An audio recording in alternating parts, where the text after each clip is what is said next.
All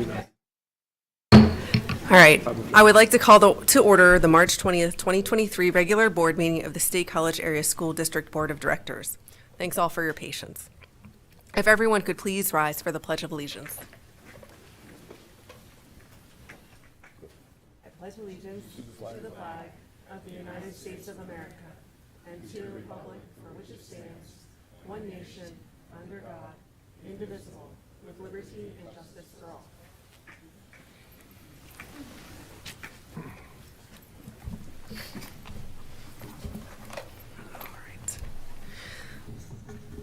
I would like to welcome everyone joining us in person this evening and those who are viewing remotely. The board held an executive session on March 13th regarding real estate and legal, United States District Court case number 222 CV 10335, and prior to this meeting regarding negotiations, real estate and legal, United States District Court case number 422 CV 01335. Board members, with the agenda before you, are there any changes? I would like to call on the board secretary for a roll call. Dr. Anderson. Here. Dr. Bader. Here. Ms. Brandt. Here. Dr. Buck. Yes. Dr. Crevecore. Yeah. Dr. Duffy. Here. Ms. Huff. Here. Mr. Leos. Yes. Ms. Zidney. Mr. Johnson will provide us with a superintendent update. Thank you, Jackie. Last week, Giant Foods presented the district with a check for $15,660 from donations collected at supermarket registers. Our food services program will use this money to assist with the paying for reduced lunches and balances at the end of the school year. We thank our community for helping students by rounding up at registers. Your generosity is greatly appreciated. Thank you.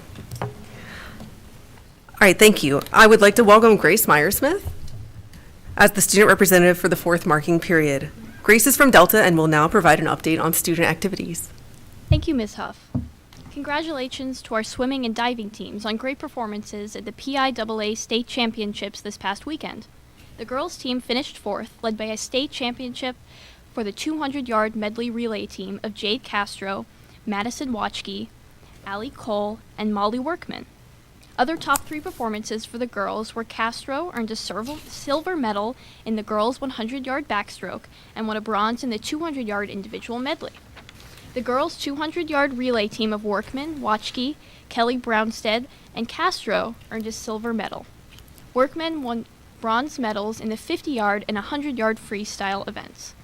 The boys' team finished ninth, with Sam Huggins placing third in the boys' 200-yard freestyle. At the recent girls' indoor track and field state competitions, state championships, the two state high relay teams each placed second. The 4x800 team of Natalie Konchke, Chloe Poindexter, Amy Devan, and Grace Morningstar, and the distance medley relay team of Konchke, Poindexter, Devan, and Marley Kwanska. Overall, the girls finished 12th. Over the weekend, the state high boys basketball team lost in the PIAA Class 6A quarterfinals game against Springford, ending a great season with a sterling record of 25 wins and only 3 losses. Great job, everyone. Thanks so much, Grace. It's really great to have you here. On the legislative front, I only have one item, one and a half. So I had promised you guys an update on Shapiro's budget, but Mr. Brown put together an excellent briefing on that, so I'm just going to not repeat what he has already attached to the agenda. In addition, I also just wanted to update you that the governor has signaled that that there will not be any appeals of the Commonwealth Court education funding case. Clearly, the governor doesn't speak for all the parties involved, but to his understanding, there will not be an appeal, which is pretty exciting. So just wanted to update you on that. Gretchen and Peter, do you have any updates on the COG? I have one item, and Peter, are you just going to wait for info discussion later? Okay, so I have one item, and this is from the Parks Authority meeting from last week, and it is about the Whitehall Regional Park. So we had a lengthy discussion at the Parks Authority meeting about what to do with a mound of rocky dirt. And this is near and dear to my heart because we also talked a lot about the mound of dirt during the high school project. So this is interesting stuff. I'm not kidding. And so the issue is after the 2 rectangular fields at Whitehall Park have been completed, but now there's this extra debris, spoils in the documents. And so the question is what to do with this. And there's 3 choices that we talked about: to leave it there, and it would basically be a big mound. And I said, oh, well, from a K through 12 perspective, that sounds like a lot of fun. Then they said to me, well, this is actually a safety issue, and we don't want children playing on it while their older siblings are playing soccer. So that choice didn't seem to be the best, and that would have been the least expensive, by the way. The other choice is to take it away, and that's really expensive. And so that was also not all that desirable. The third choice, which we ended up making our recommendation to do, is to spread the debris across the third part of the property. So there will be 2 actual fields, and then the third segment of the property of the park will be playable for practicing. So for example, a team will be able, it will be flat enough that a team could do warm-ups on that area, and then, but not flat enough to be an actual third field. So the Parks Authority folks at CRPR seem to think, the staff, that this is the best choice, both financially and then also how it will actually be used. So that is the update on Whitehall Regional Park, and that is the COG update. Thank you. All right, thank you so much.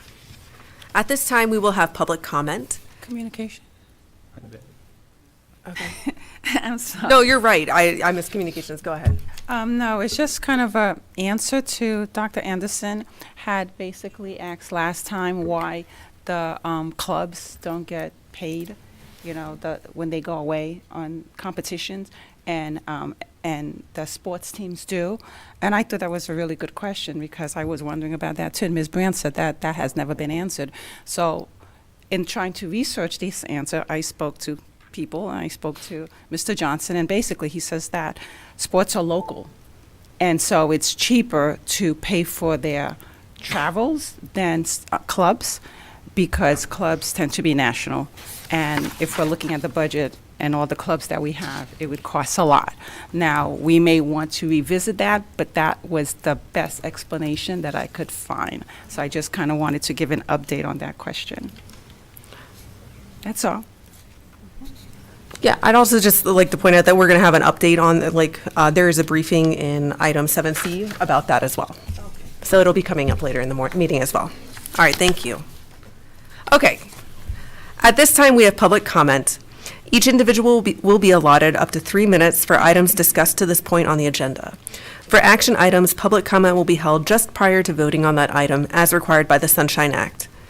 If additional time is necessary, the board may consider reopening public comment after board business is completed or during the next meeting. As a reminder, public comment is a chance for community members to share their thoughts with the board. It is not a time for the board to answer questions or engage in conversations. You can always email the board at all-board@scasd.org. Is there anyone in person who would like to make a public comment this evening?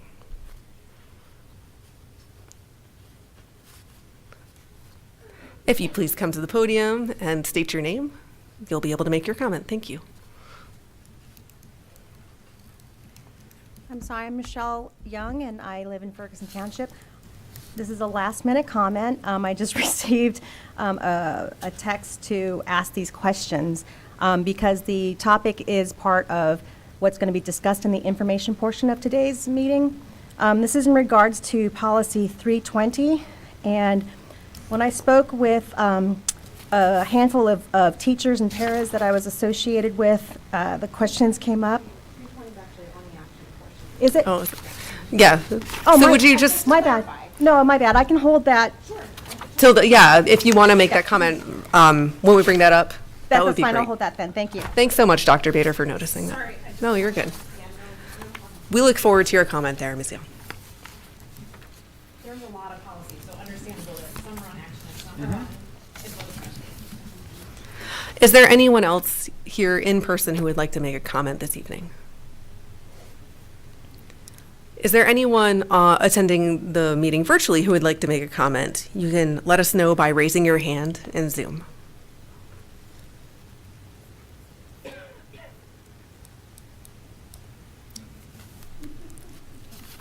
All right, seeing none, we will go ahead and move on for now. So this brings us to routine approvals. There is a motion to approve the routine approval listing as presented on the agenda. Second. Thank you. Are there any questions or discussion for these routine approvals? Yeah, go for it. Just wanted to make note of this for the future, really, and because I think of it whenever we get the approvals for our exchange students. We have a policy 239 that says that we can have up to 5 foreign exchange students, but it was last approved in 2010, and we've talked before about revisiting that limit in policy, so I'm looking at you, Policy Committee, because we have this idea that we want to be more global, and it may be. There was 1 year when I was aware of a situation where they had to cut off because they had someone in a host family, but we were at our 5 limits. So just wanted to mention that since we're approving them tonight, that maybe we could revisit that limit. All right, I got it written down, and we will circle back to that. All right, is there any other question or discussion on the routine approvals? Is there any public comment on the routine approvals, either here or virtually? All right, seeing none, we'll have a roll call vote. Dr. Duffy? Yes. Ms. Huff? Yes. Mr. Leos? Yes. Ms. Zidney? Yes. Dr. Anderson? Yes. Dr. Bader? Yes. Ms. Brandt? Yes. Dr. Buck? Yes. Dr. Crevecore? Yes. All right, excellent. Moving on to action items. Agenda item 6A is a motion to approve policy 320, freedom of speech in non-school settings. This is shown in attachment 6A. So moved. Second.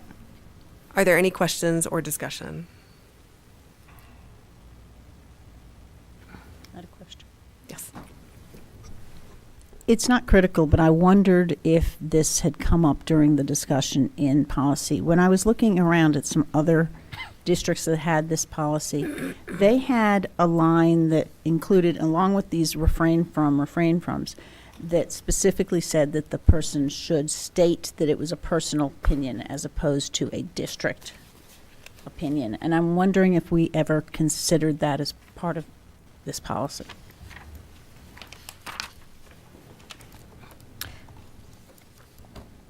I'm sorry, Laurel. Where in the policy are you? It's not on ours. I had found it, I had seen it at another district, and it made me wonder whether that was something that we might in fact want in ours as well. Well, But in what context? Where we say in situations in which a district employee is not engaged, we have 3 things there. The other one I was looking at had 4, and the 4th one was that the employee should state that it was a personal opinion as opposed to a district opinion. I think I didn't see that. So this has gone through policy committee multiple times. It's already had a read in front of the full board a month ago, where there was opportunities for input. So this is the first time hearing this suggestion now. I think part of the goal, at least in our conversations preliminarily, is we want to minimize our impact on our employees' free speech, and that we wanted to be very specific about the rare instances where we had an expectation that they should have some limitation on that speech. So we felt that at least the whole board at the last reading had no further feedback on this policy a month ago. So my sense from the full board was that they were comfortable with these 3 instances. I am too. I don't need it as I just wondered if that idea had come up in committee. I didn't remember seeing it, and I missed a couple of them. Well, So that- this is that fine. answer- If that it had, answer we would be would no. have put it in and brought it to the full board when we brought Well, it to but the full people may board. have decided not to. That's why I was Sure. asking.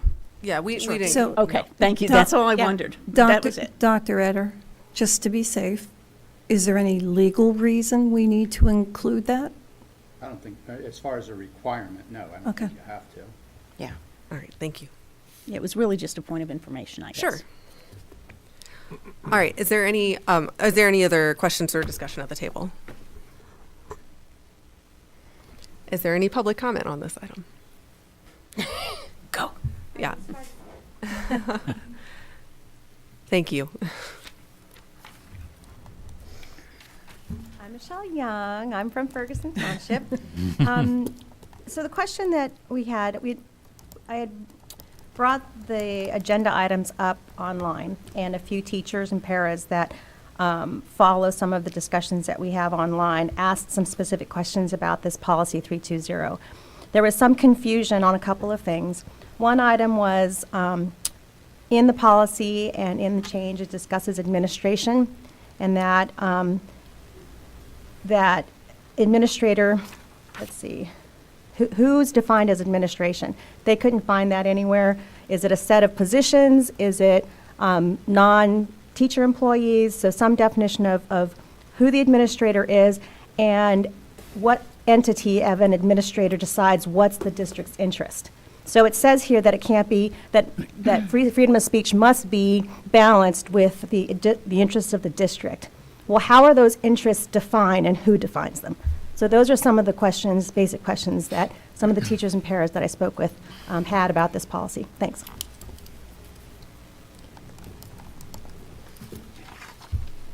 All right, thank you for your comment.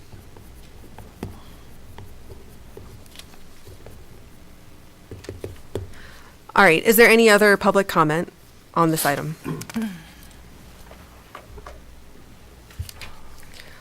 All right, we'll have a roll call vote then. Ms. Huff, Yes. Mr. Leos? Yes. Ms. Zinni? Yes. Dr. Anderson? Yes. Dr. Bader? Yes. Ms. Brandt? Yes. Dr. Buck? Yes. Dr. Crevecore? Yes. Dr. Duffy? Yes. All right, agenda item 6B is a motion to approve policy 321, political activities and campaigning. This is shown in attachment 6B. So moved. Second. Are there any questions or discussion on this policy? Or on the action item? Is there any public comment on this action item?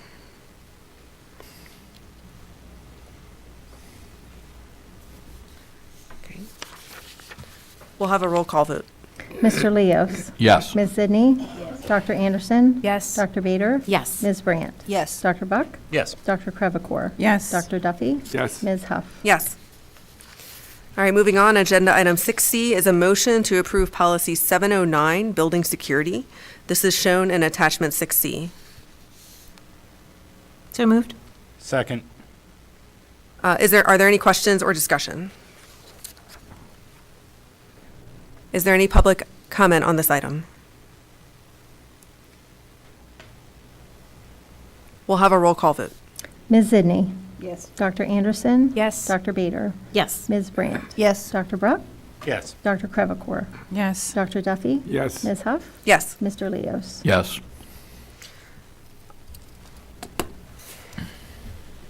I lost my spot. Are we on D? 8051. Thank you. Agenda item 6D is a motion to approve policy 8051, relations with law enforcement agencies. This is shown in attachment 6D. So moved. Second. Are there any questions or discussion?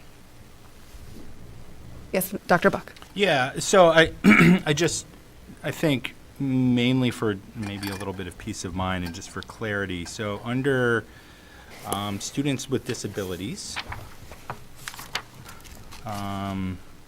so it says the district shall, second paragraph, the district shall invite representatives of each local police department that has jurisdiction over school property to participate in district training on the use, et cetera, et cetera, et cetera. And so we shall invite them to do something, but they are not required to do it. Is that correct? Because the shall in that case is on the other side, Sure. right? In the police department. Am I to understand that correctly? I would add, oh, sorry. Go Okay, ahead. and so I just want to make sure that the public is able to understand what the reciprocity is on the other side, because we have a few of these instances of what we will do and what we shall do, and that we are being reciprocated from our police department. And I just want to make sure that I'm understanding that correctly, because I want to have the assurance that we have a proper relationship of training and sharing in the things that are important to us in the care of our children, and that that's shared by our officers.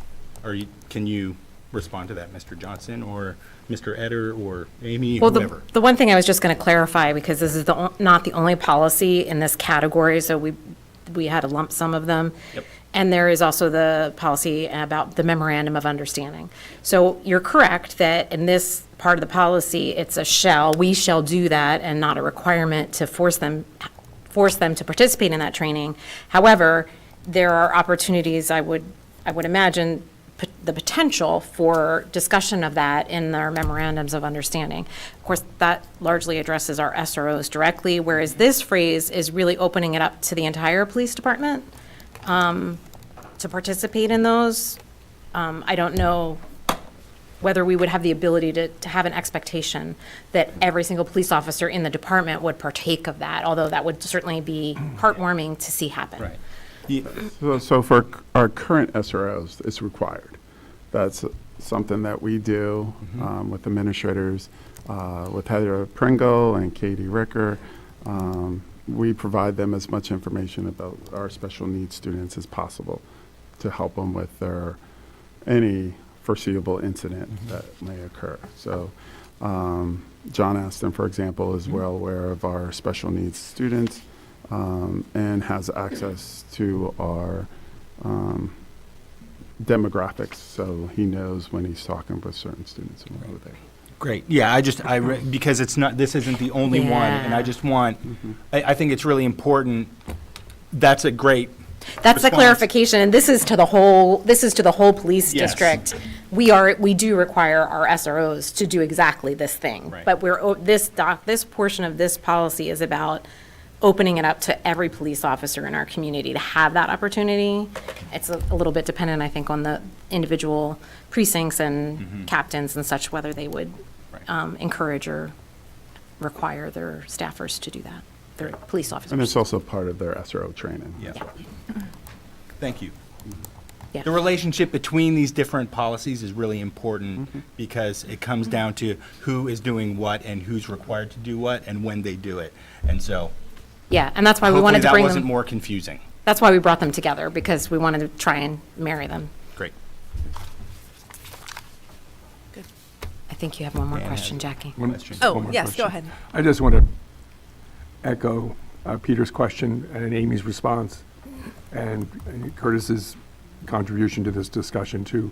And just to say that I think it's by means of a memorandum of understanding through which we could organize those relationships that you're asking for, Peter. I think those are very appropriate considerations that come out of the language in this policy in terms of making arrangements with each of the police departments for their participation in training as needed. And I think to the extent that we have that opportunity to work on that relationship through a memorandum of through the memoranda of understanding, I think that would be helpful.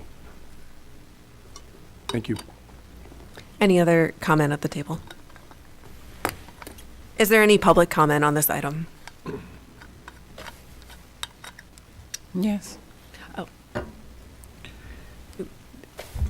Does someone in the audience have their hand up for comment? Yeah. Oh, please, I'm so sorry. Please come to the podium. Thanks, Carly. If you could state your name, and then you can tell us your comment. Absolutely. Good evening. Thanks for having me. I'm Brenton Jew Mitchell. I'm a mental health clinician at State College Area High School. I'm a graduate of State High just a couple years ago in 2002, and longtime resident of the district.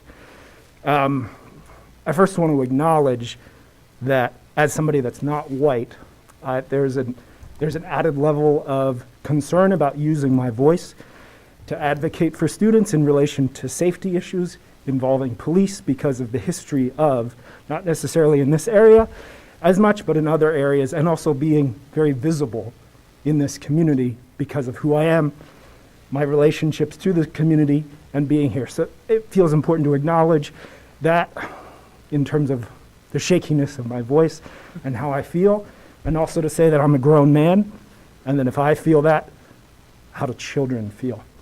And one of the pieces I have concern about with opening what sounds like, and correct me if I'm wrong, if I'm misunderstanding the policy, one of the concerns I have is that it sounds like we're opening the proverbial doors for law enforcement officers to build relationships with students, which on one, am I understanding? No, so I don't want to interrupt your comment. No. We usually don't answer, but this is an important question. Yes. And it's opening up the opportunity for them to receive the training that we give staff about positive behavior reinforcements. Got it. It is strictly about professional development. It is not about inviting them to come in and engage directly with students.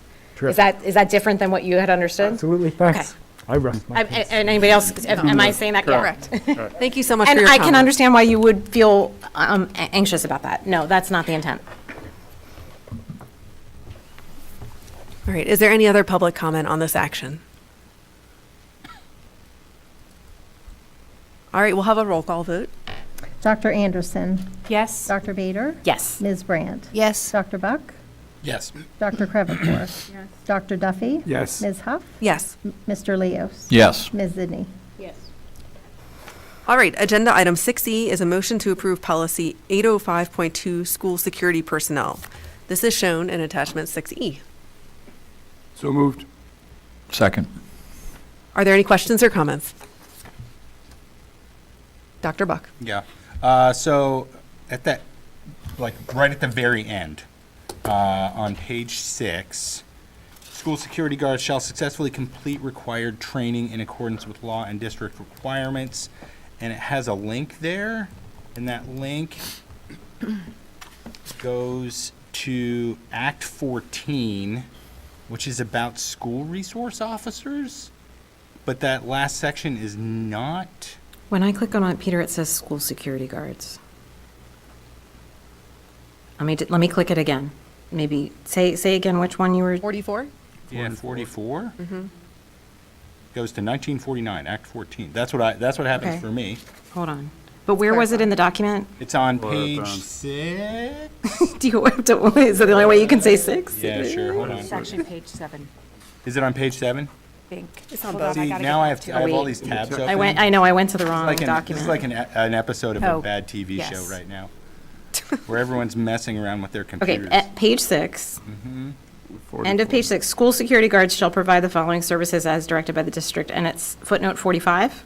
44. On my document, it says 45 after that, so I wonder if you need to refresh your cache or I think- whatever. Potentially, maybe it was updated. Excuse me, I think Peter's actually referring to something different. Oh, I'm sorry. That's okay. It's on page 6 of the policy, but page 7 of the document. I'm on 6 of the document. See, there you Exactly. go. Oh, yeah. School security guards shall successfully complete required training In in accordance, accordance with law and district requirements. And that one has footnote Yeah, 44. it's okay.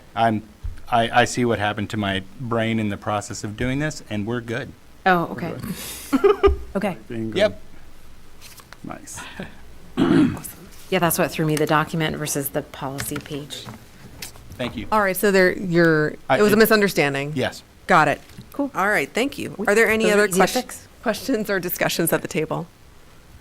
Ms. Zidney? This is another one of those shall questions. Okay. It says the district shall establish agreements, for the assignment of school resource officers. Can you tell me where you're at in the Yes, document? I'm sorry.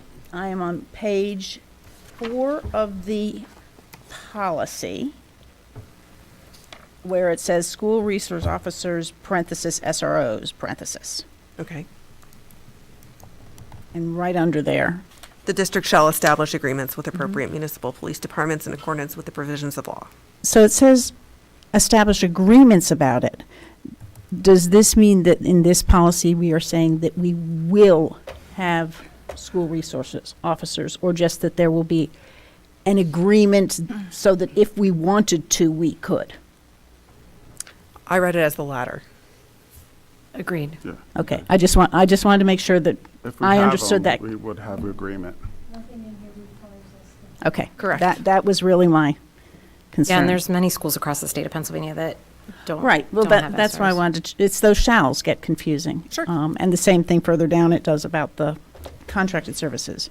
And then I just have a comment, which is I am glad to be seeing this policy. I looked back at my notes and I'd first asked about it 3 years ago, just about 3 years ago. I do wish that we'd had the opportunity to get some greater input from the community as we've had it at the board meeting last time, and we're now approving it. But a lot of people don't watch our board meetings or come to them, and I think that it would be nice if we purposefully work to set up a way that when we're looking at policies, we get the word out to people. So that's just by way of comment. All right, One thanks. follow-up, Jackie, if it's okay. And much of this policy is dictated, now, I'm looking at Danielle because she's looking at me. I always get that, there's so many new acts, but it's Act 44, right? Yeah. I got it. So Act 44 is the new statewide law regarding school safety and security largely, and there are a number of requirements that we have to meet in order to adhere to that statute. And so this is one of those policies, as is the previous one, in terms of delineating and defining well these definitions, these relationships, and the requirements and expectations. So this is the first time we're having this policy because this is in part to meet these requirements. And I'm sure it will, like all our policies, be a living document and subject to review and potential modification as needs and requirements change. So I think you just answered my question, since this is a new policy. So it says, and I'm on page 1 of the policy, which is page 2 of the PDF document. Thank you. And it's under delegation of responsibility and talks about the school safety and security coordinator. So Correct. we don't have one yet? Yes, we or- do. Oh, That would be Jean Canals. That's who I thought it was, okay. And she's, oh, no, is it Oh. changed? Oh, I apologize. I thought it was Jean. Chris Barrett. Okay. I'm sorry. I'm sorry. I didn't mean to take away your job. So I was right to be confused then. Okay. All right, so we do have one. Yeah. Okay, great, thank you. Who works closely with Jean. Yeah, I know Jean had been, from the mental health and safety, I know that Jean had been going over some of the paperwork with it, so I apologize that I thought she was the coordinator. All right, thanks for that. Are there any other questions or comments at the table? Is there any public comment on this item?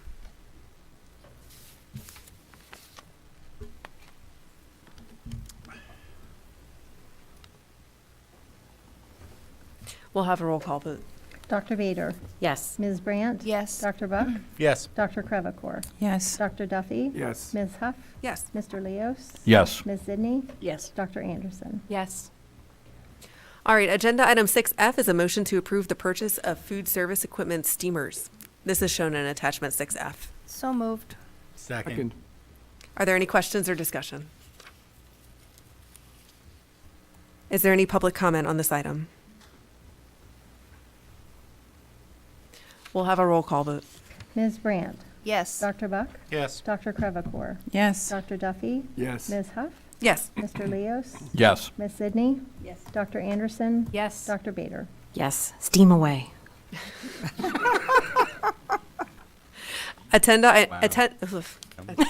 Sorry, I made you laugh so hard you can't talk now. Agenda item 6G is a motion to a generator addition to the Easterly Parkway Elementary School. This is shown in attachment 6G. So moved. Ah! Two Easterly alums. So moved. Are there any questions or discussion? Third Easterly alum. Thanks for joining us, Mr. Fisher. Any questions? Is there any public comment on this item?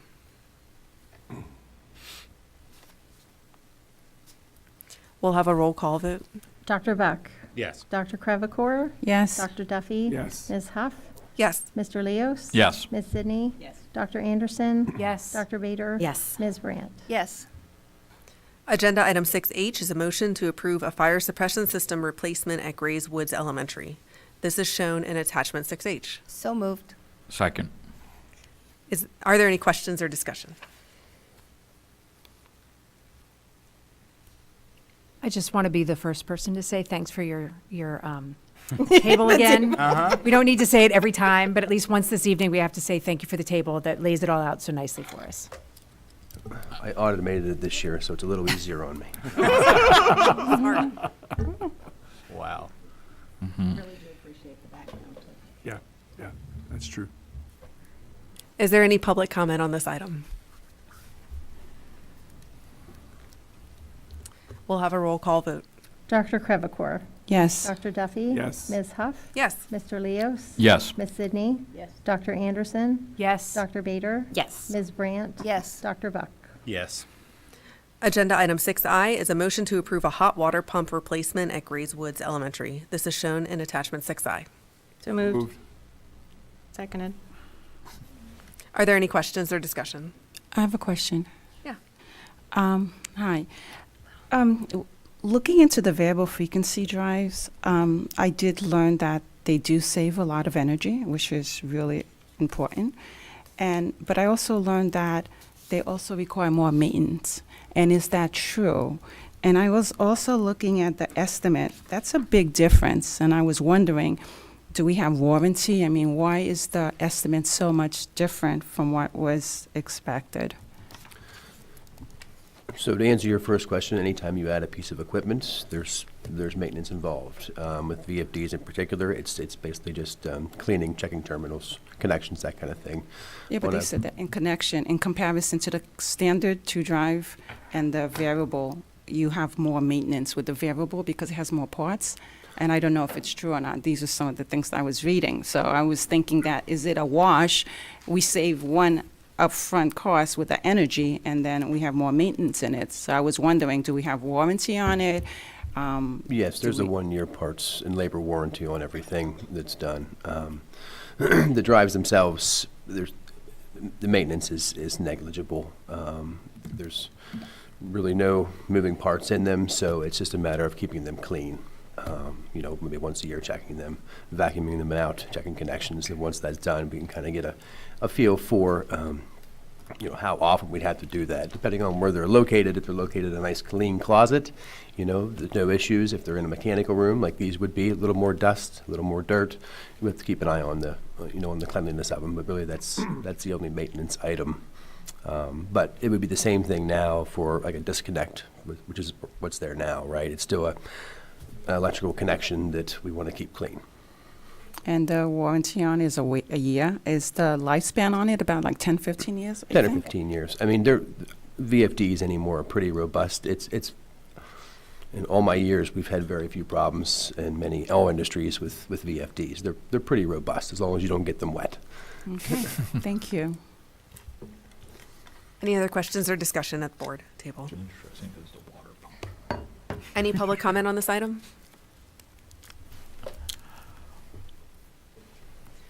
We'll have a roll call vote. Dr. Duffy. Yes. Ms. Huff. Yes. Mr. Leos. Yes. Ms. Sidney. Yes. Dr. Anderson. Yes. Dr. Bader. Yes. Ms. Brandt. Yes. Dr. Buck. Yes. Dr. Crevecore. Yes. Agenda item 6J is a motion to approve an ADA ramp at Coral Street Elementary. This is shown in attachment 6J. So moved. Second. Are there any questions or discussion? Just want to acknowledge another step that Mike and the facilities team are making in terms of increasing access opportunities, actually fulfilling mandates for access for kids with mobility issues. And it's this kind of work, I think, that's so important to keep, to really keep it among our priorities. Thank you. Go for it. Can you describe, because I'm directionally challenged, which door the east door is? If you're coming from the high school, it would be the closest door to you. So if you come down Westerly and turn onto Coral Street, it would be the closest door to you. You'd be approaching On it. Coral Street? Correct. Okay. That's what I was confused So- because I know there's a back one and I was worried about it might get into some of the playground area. No, This from the is front of the building, it's to be on the right-hand side of the building. Right. Thank you. Any other questions or discussion? Go ahead. What Dan said. Yeah. It's really great that we're finding ways to maximize quality outdoor time for our students. So, is there any public comment on this item? Oh, there is one hand up. Ginger Leach, if you'd like to unmute yourself and state your name and give a comment.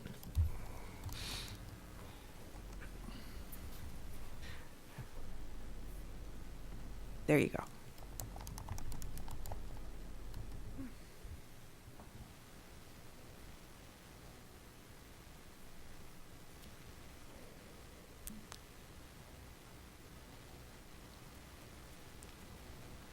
So Ginger, we're still having trouble hearing you. It looks like you're currently muted. I still can't hear you, unfortunately.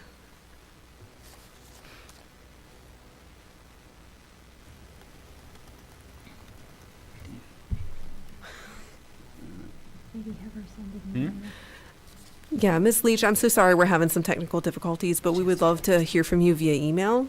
If you'd like to email us at all-board@scasd.org. Do you want to give it one more try?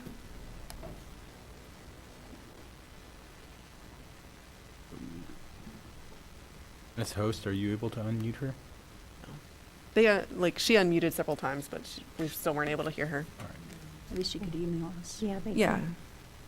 They're not getting anything either. All right. I'm so sorry. We will do our best to reach out to you, but also feel free to reach out to us, and we can listen to whatever comment you have. Yeah, she can email all-board@scasd.org. Thank you. All right. You know that. All right. We'll have a roll call vote then. Ms. Huff. Yes. Mr. Leos. Yes. Ms. Zidney. Yes. Dr. Anderson. Yes. Dr. Bader. Yes. Ms. Brandt. Yes. Dr. Buck. Yes. Dr. Crevecore. Yes. Dr. Duffy. Yes. Agenda item 6K is a motion to approve a permission to bid the North Building project. This is shown in attachment 6K. So moved. Second. Is there any question or discussion at the table? Mr. Lee. Are the information technology offices, are they the ones that are currently in this building? They'll Correct. be moving over? Correct. Okay. Yeah. Yeah, so they'll get state-of-the-art space and security and be centralized on our campus. Be right near the. Yeah, which is what most of their Yeah. people they service is on that campus. Yeah. Any other questions or comments? Ms. Edney? Just a note of concern, hopefully we will have the luck with the bids. In general, we seem to be going under instead of over our estimates. Hoping that'll be the case, because in looking, and I had asked a question about the bonds for this that was very promptly and helpfully answered by Mr. Brown. But in the notes that we've had, we budgeted only about $3 million for that building. And even the estimate here is a little higher. So I'm hopeful. We try to stay conservative on our estimates. However, sometimes the price of steel skyrockets, for example, and we don't have any control over it, right? From the estimate was made to where it actually gets out to bid, it could be, several months. And in this case, conservative means you actually estimate on the high end. Try to, correct? yes. Yeah, because it's opposite how it often is. Yeah, thanks. And I think I'd much rather have it come in under than over. Any other questions or comments? Is there any public comment on this item?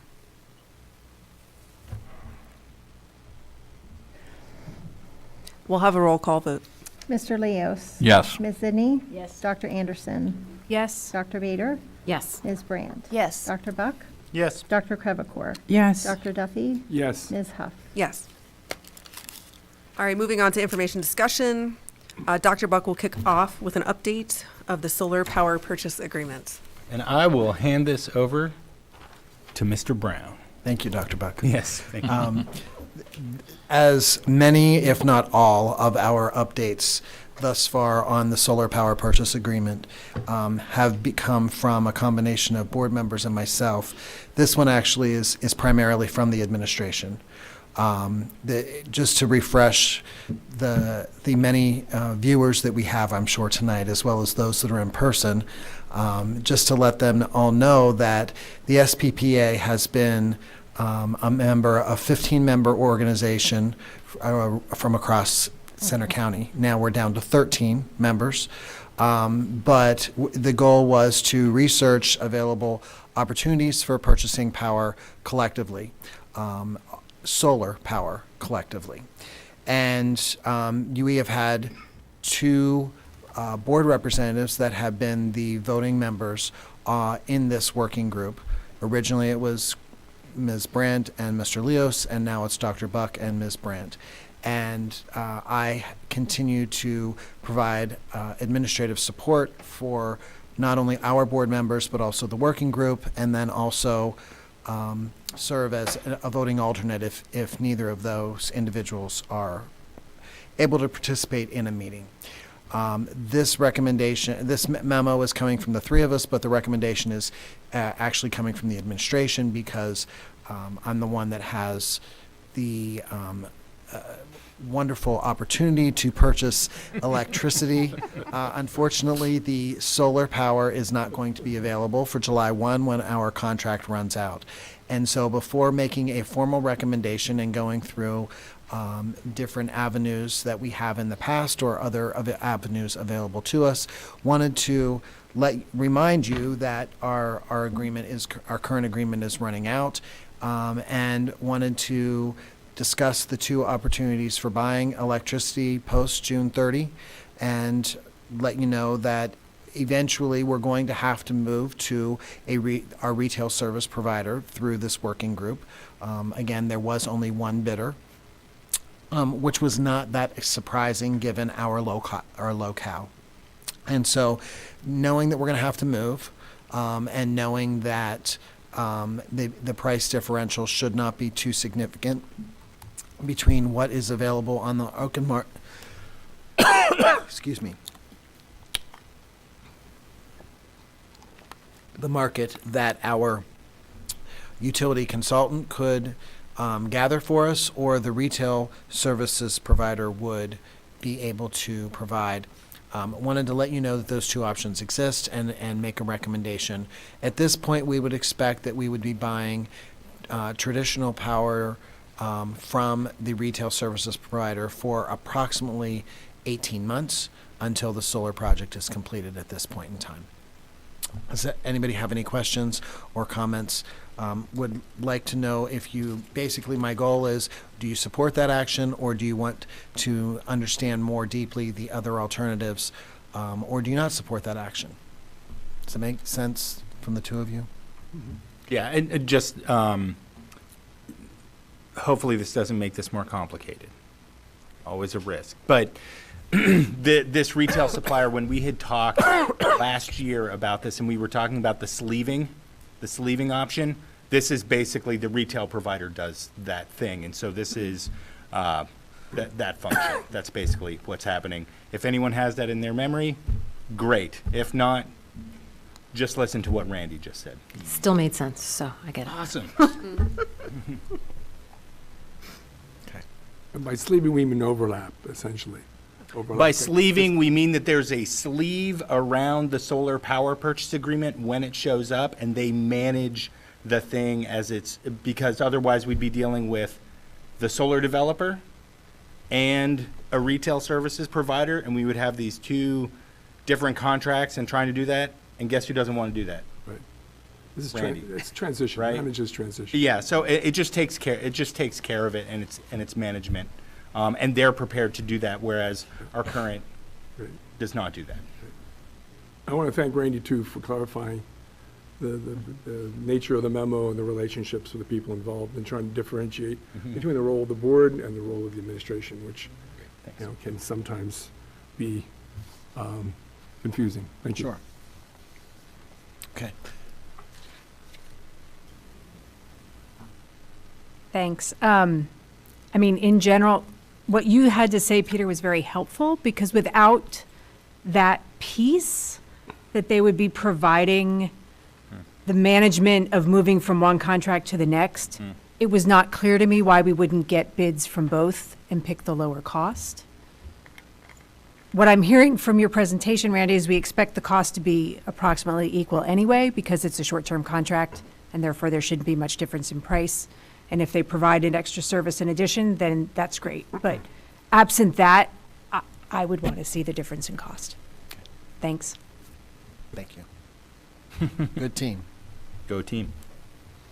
Okay, so once we have further information from the retail services provider, we will present and let you, and have you take action on beginning that purchase for effective July 1.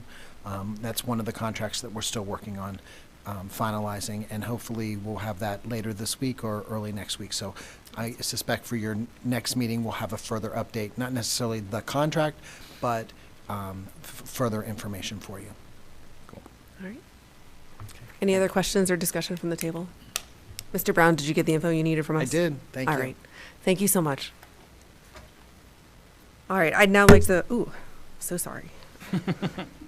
I'd now like to call on Ms. Pierce to provide an update on several policy recommendations.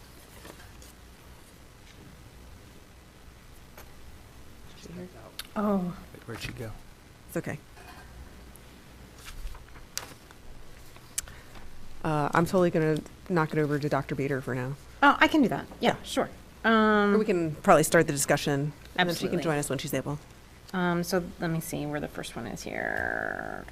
So the first one Policy. up for consideration is 1051. Yeah, so 1051 and 1052 went through several iterations in the policy committee, and a little bit of bounce back and some tweaking, but they were largely some adjustments with PSBA clarifications, added language to indicate the parent, guardian, and the district will determine reasonably agreed upon time for review.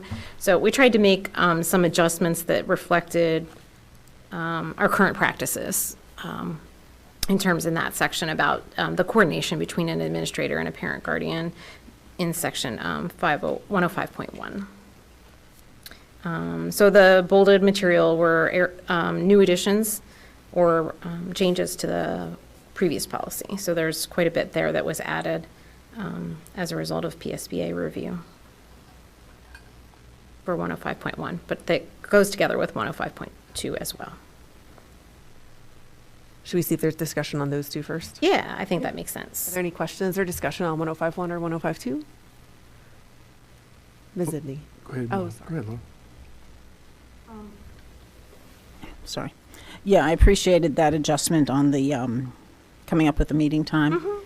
The question I have, and it had to do when I started looking around again at policies, both for the ones we approved tonight and these.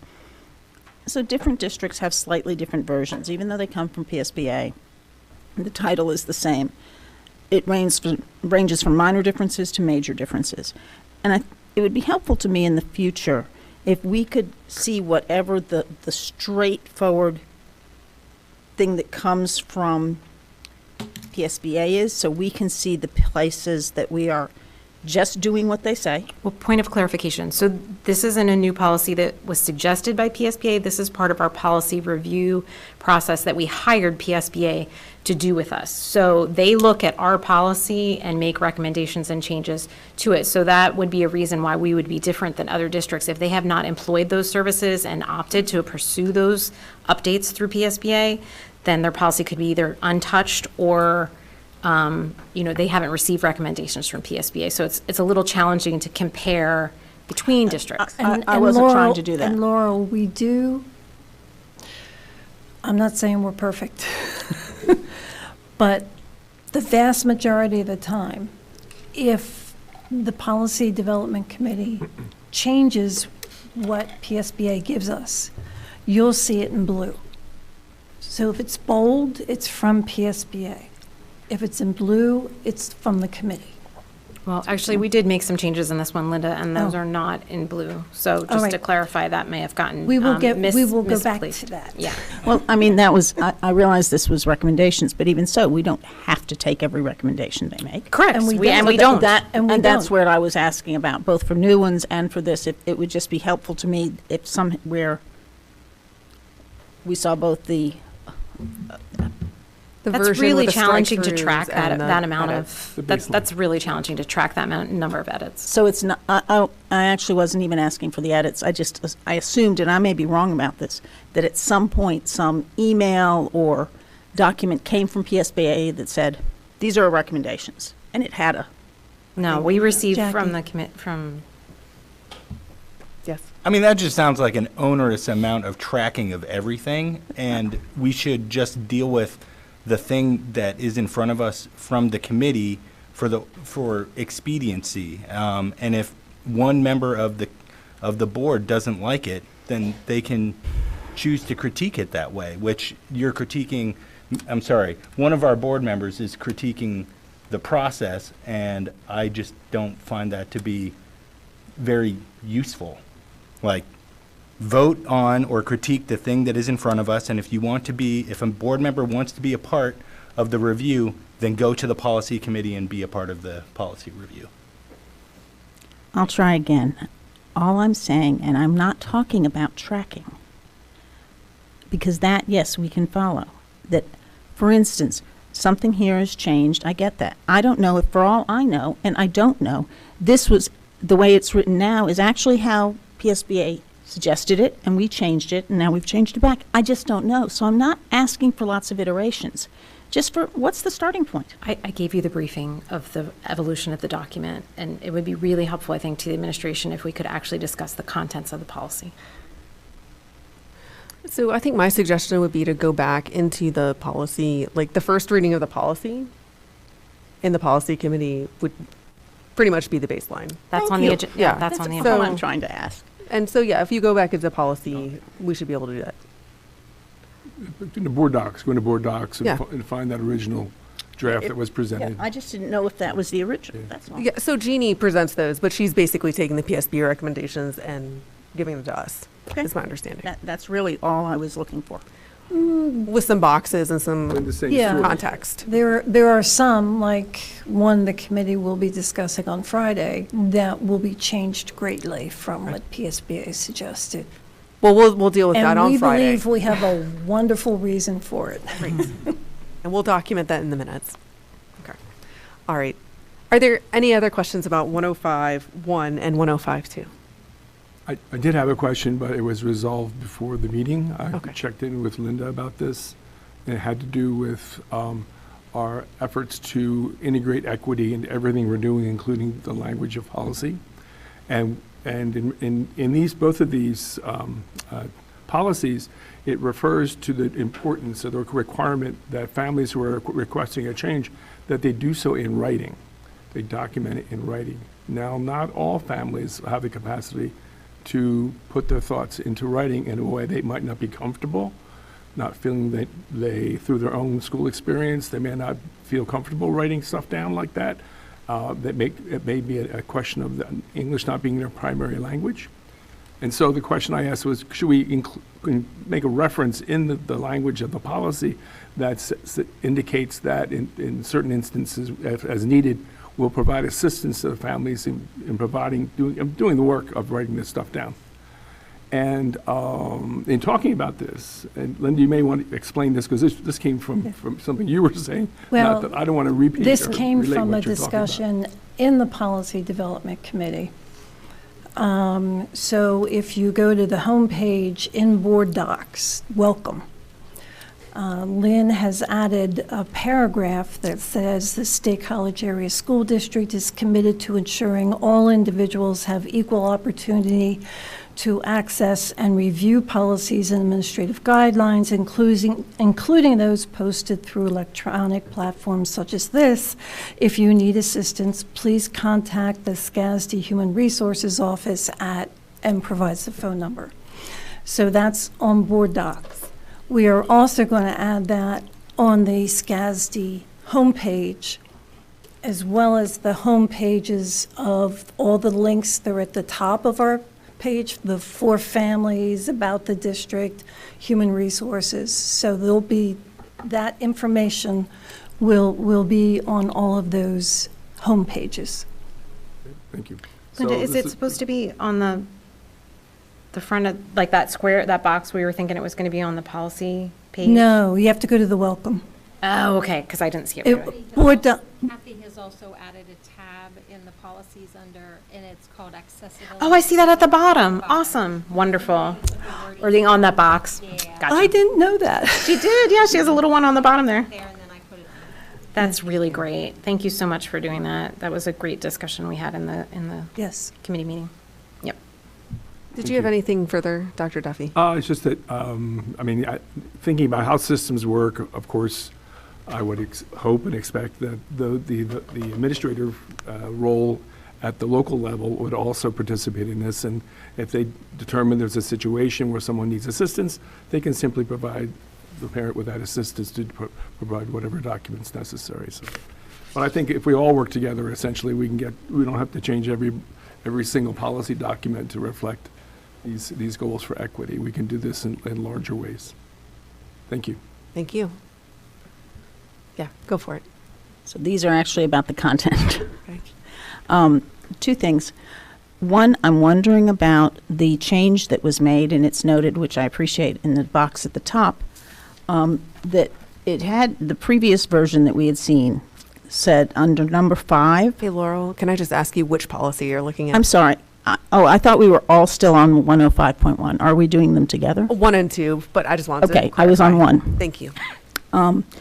So under number 5, it had said that people were not permitted to remove or photocopy, which I understood why. Photocopy, most of us don't carry in our pockets, so it would mean some supervision or some removal. But I'm wondering why the otherwise reproduce, which to me would mean, for instance, most of us have cell phones, was Yes. added. Right, so Go for it. No, that's fine. So when you said seen before, I just want to clarify for the public, this is the first time the full board is seeing this document. You may have seen it reviewing the other agenda. It is correct. It was added, otherwise reproduced, because we do not want people taking photographs of copyrighted materials.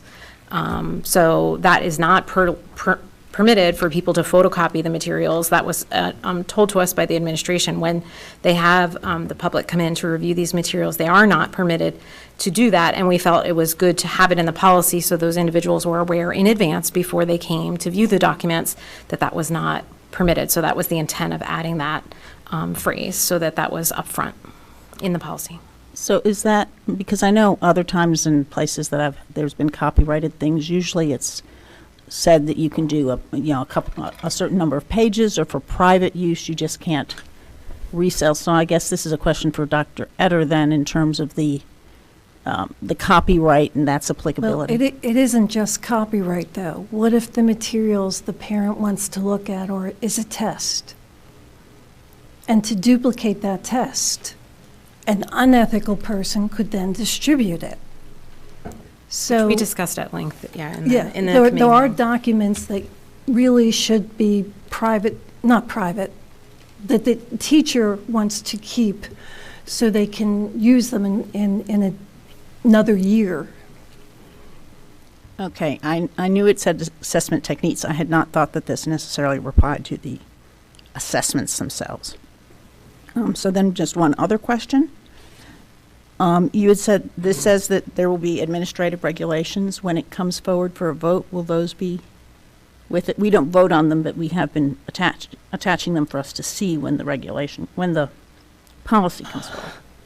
I don't know. Okay.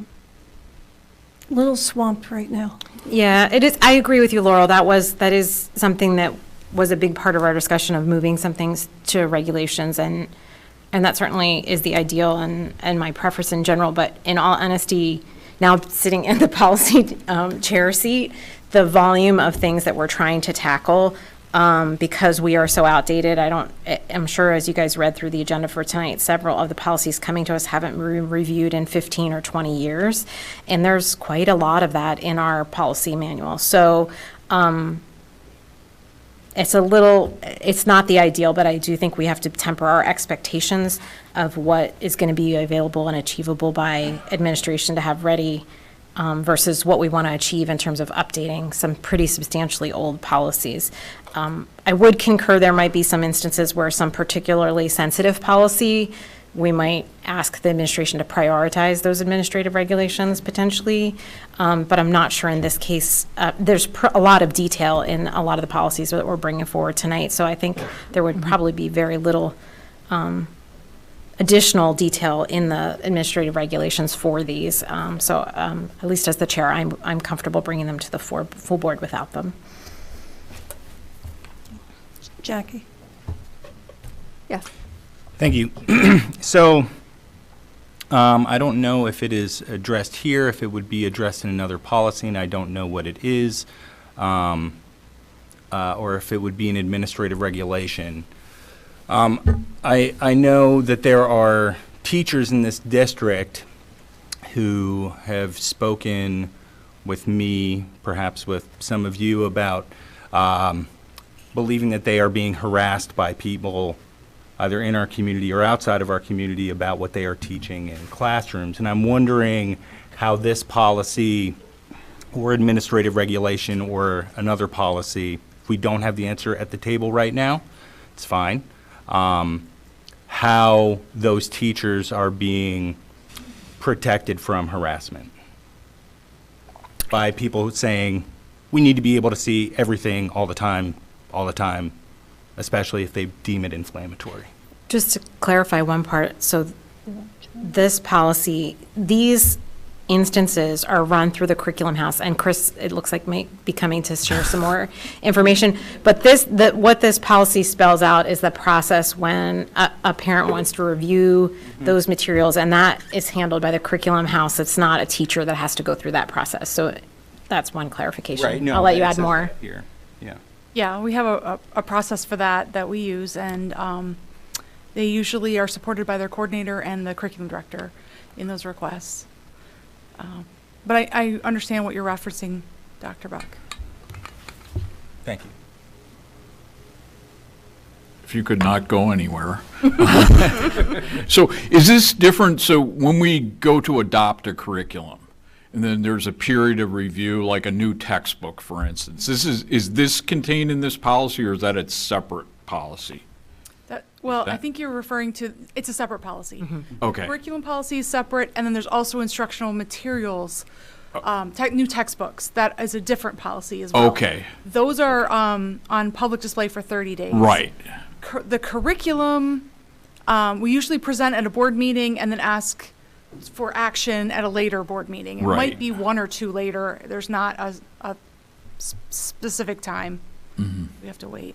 Yeah, because textbooks are kind of their own unique thing, whereas there's a lot of supporting resources otherwise that are associated with the curriculum. The recent reading curriculum. Yeah, right. So there would be all the novels affiliated with the English curriculum. So there's a different policy for that? There are different policies for that, yeah. Thank you. Yeah, similar.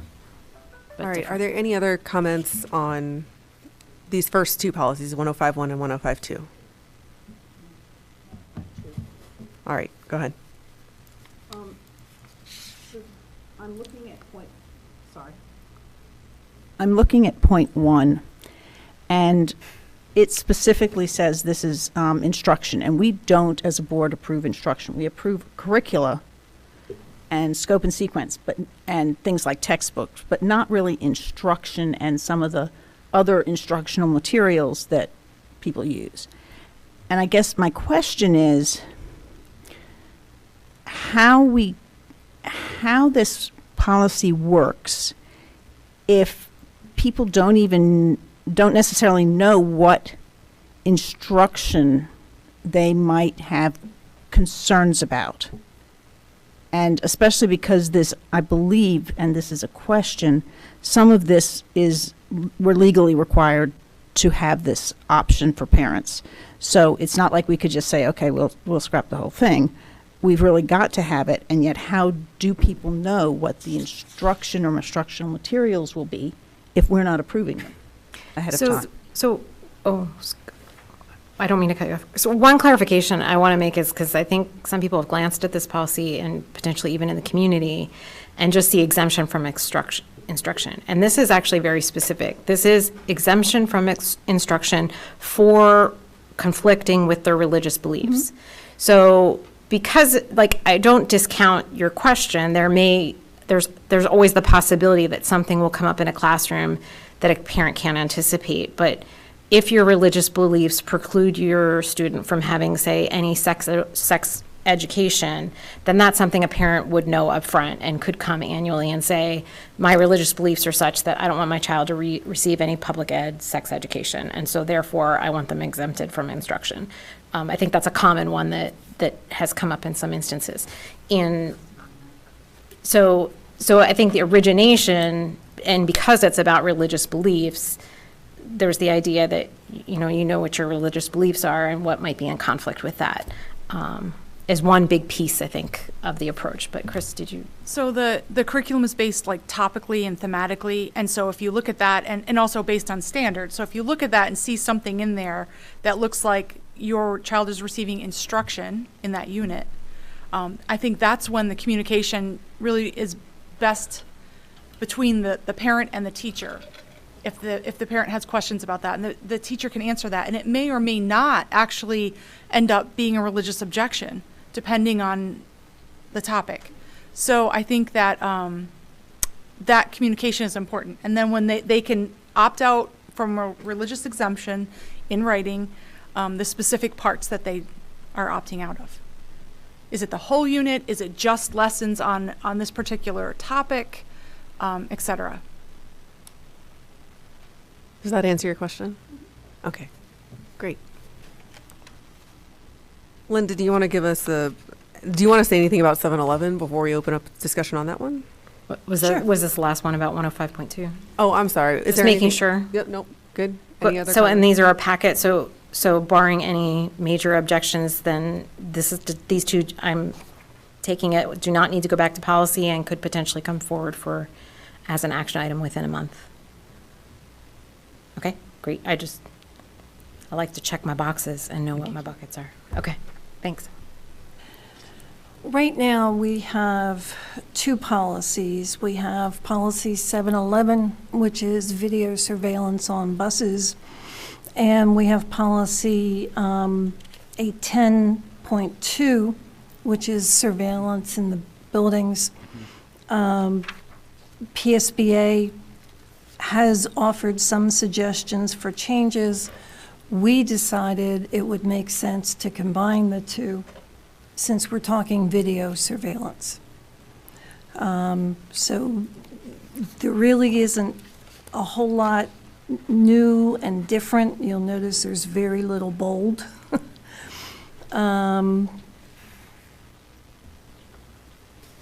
Amy, you had a suggestion. Yeah, in policy committee, we had talked a little bit about, so if you'll look at the second to last paragraph about access and requesting to view any sort of recording. Specifically, it says that the request has to be made to the administrator within 10 school days of the date of recording. And in conversation, we know sometimes kids have a conflict, there could be a history of bullying, and sometimes kids are reluctant to tell parents, and so a parent may not request information or recording from a date in a timely manner. And so we had talked in the committee about that, wanting to be open to at least considering those requests and not necessarily making it a strict deadline of 10 days to let, to allow for the community to understand that there was, should it be deemed appropriate, should it be available, the recording available, et cetera, that it would be judged on a, say, case-by-case basis or something to that effect. So I had suggested some language by email just to explain what I was talking about, but Linda also had some adjustments too. And so if there's consensus for that, we could potentially wordsmith it. We could. So part of that is technical. Right. The bus videos only last 10 days. So if a parent came to us on day 12, it's not that we don't want to share, it's that there's nothing to share. If I remember correctly, Justin, the videos in the buildings are kept for 30 days. Now, if we know of an incident, we will ask for that period of time from that camera be saved, if we're aware of an incident. So there are time limits just from a physical storage perspective. Yep. Can I just ask a point of clarification on that? So earlier in the policy, you actually we list how long the things will be stored, and it's slightly different from what you just said verbally. So I just want to clarify what the actual. Yeah, we had mentioned that we should make sure that was ironed Need to out, know and I'm for not sure. sure, It perhaps says, maybe that didn't get pinned I down. think it's page 2 of the PDF. Justin, are you online? Yep. Can you talk about that? Yeah, so any of the newer locations and cameras are capable of 30-day storage, but some of the legacy equipment and older cameras can only do 15 days. So I believe the PDF shows 15, just so we were covering our least amount of storage. And that's for building. And what about transportation? Because that's the one was significantly different than what I think you just said. In the document, it says transportation video recordings will be stored for a minimum of 30 days after the initial recording. Sure. Transportation systems are kind of closed circuit, so they store content as long as the drive will let them, and overwrite after that. So they will typically hold at least 30 days, if not a little bit longer. Sorry, I was told 10. That's okay. So given that, I think that's why Amy was suggesting some language. If we keep bus recordings for a minimum of 30 days, that actually gives the families a lot more time to explore a potential issue. And so I think Amy was wanting to suggest some language that allowed, we'd like people to request it in a timely manner. Within 10 days would be ideal. But some language to suggest if the video recordings are available, clearly we would. And that's what Amy and I talked about. Exactly. So if that sentiment is okay, I don't know that precludes us from bringing it back to action if everybody's on board with that sentiment, and of course, if you don't agree with whatever language comes forward, you could alert us and we could always table that from being voted on in a month, if needed. Yeah, I think personally, I think it'd be fine to add that language and bring it to the table. Great. Sure. Yes, and I'm sorry I didn't bring it up in policy, and it was just in rereading this. The problems that a lot of people are having with surveillance now, it's a big deal. It's where the surveillance are located and who decides that. Because is it more one group than the other? And this passage that I reread, areas chosen for surveillance shall be where surveillance is a necessary and viable deterrent. It's on the second page of the camera's location, operation, and control. Okay. So does the public need to have an idea, like, who is being surveillance? Is it just to make the public feel comfortable that we're not surveilling one set of kids versus other set of kids? Who decides where these cameras are placed? Is that something in partnership with John Aston? Yeah, that's in partnership with IT, administration, and Aston, where those cameras go. And they're mainly in areas where there's a lot of traffic, student traffic of all sorts. So A mixture of students, basically. Yeah. It's not targeting one specific group. It would be hard to put cameras to target one certain population. In a school, I would assume that, but I They're just in wanted it to general be popular clear there, yeah. that the public knows that. Many of them are external to the building as well, right? Like at the elementary schools, looking at the entrance to see who's there. So the front office. Yeah, I get it, is but at I the just, front. like I said, I also want the public to know that because that's the number one question that a lot of people have when we have surveillance camera all over the place. People want to make sure that it's evenly distributed. It's like the cafeteria where, like you just can't see everything. Cafeteria, the hub, those really populated, busy places, yeah. Are there any cameras in classrooms? No. No. There are no cameras in classrooms. Thank you. washrooms. No cameras in restrooms. Only in hallways. Yeah, legally we cannot, which is described, when there's an expectation of privacy, there can be no cameras. Just wanted to clarify, thank you. No, absolutely. Thank you. I love that they use washrooms, it's very Canadian. I'm married to Canadian, anyway. All right, any other questions or comments on 711? I got that right. Okay. Thank you for the input. All right, great. So then we have, 824. thank you. It's okay, I wasn't- 824 is a new policy, again, suggested by PSBA. Unfortunately, it is something that we need to state. In my ideal world, people would just do this, but we do need to, we do need to be very clear in our expectations. And there were some modifications that we made, in particular, like, for example, in social interactions, which is page 4 of the PDF. It's also page 4 of the policy.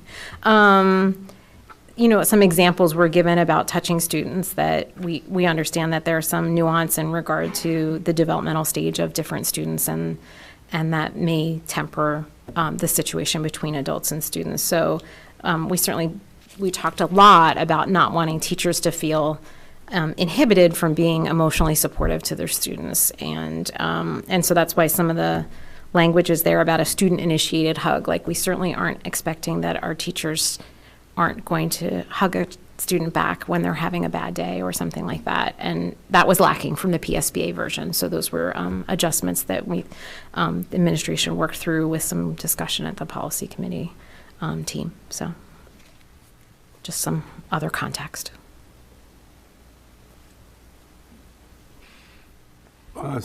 Since the discussion in the policy committee meeting, and given this opportunity to review a really dense policy in terms of the various circumstances and conditions that we're focusing on in order to protect students, but also to protect staff too, and just modulating whatever outreach they might experience in terms of working with a student.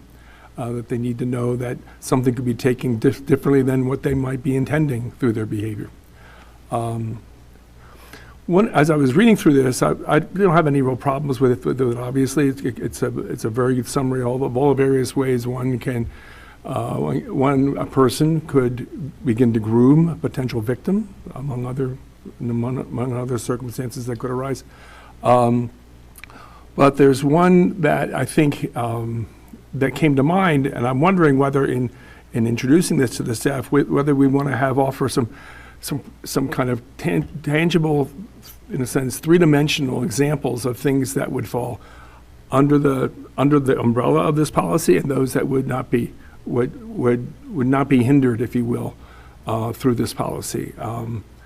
And so, I mean, what I'm looking at is in the PDF, it's page 4, under social interactions. Number 3, employee-initiated giving of gifts, cards, or letters of a personal nature with a student. If a student initiates such an exchange and the employee is unsure of how or if to respond, the employee should seek guidance from their supervisor and so on. But in talking about this, it occurred to me, or that it occurred to someone with experience in the schools. Well, what if someone had, or for example, particularly at the elementary level, has a routine by which they send a birthday note off to every student whose birthday it is in that particular month, and just to acknowledge their birthday, wish them a great birthday, but also acknowledge their participation in class, their involvement in that class is really valued, and that all the students have that experience in terms of having that outreach to them. But nobody is singled out in any particular way over any other. This would the writing and the reading of this could inhibit someone from reaching out to students about that. What I'm wondering are those kinds of, in a sense, ways in which we can offer practical examples of the implementation of this policy that we give to people that on this side of the barrier or on this side of the practice it's acceptable, but on this side it's not. You know what I'm saying, in terms of like, And I understand what you're saying, and on the one hand, I think it's a good idea. On the other hand, we're just going to be explaining the examples then. So Right. it'll be a policy full of explaining, right, which detracts from the message. right, People can always go to their supervisor. right, and get clarification, okay. I've been teaching for 20 years. I give out birthday cards. Is it okay if I Right. continue to do that? Right. And that's basically, you put it into a sentence. I took like 5 sentences to say the same thing. Thank you. Thank you. And to be clear, I don't think celebrating student birthdays is precluded by this policy at all. I think Okay. that, No. yes, so. And Well, the it's about example out- you It's gave. about outreach. What are the proper boundaries for outreach? And if you're doing it for everybody in the class, then obviously I would think that would make it acceptable, assuming they all get similar or comparable messages. I was just going to say it depends on the message inside. Right, right. And just to be clear, number 5, singling it, you would not be singling out a particular student. So I think the policy actually provides guidance for that very thing, along with number 3. Right. When you put those two together and you go, what is good judgment? You'll be like, I can give all the kids a nice little birthday card. You bet. Thank you. Yes. I'm not giving.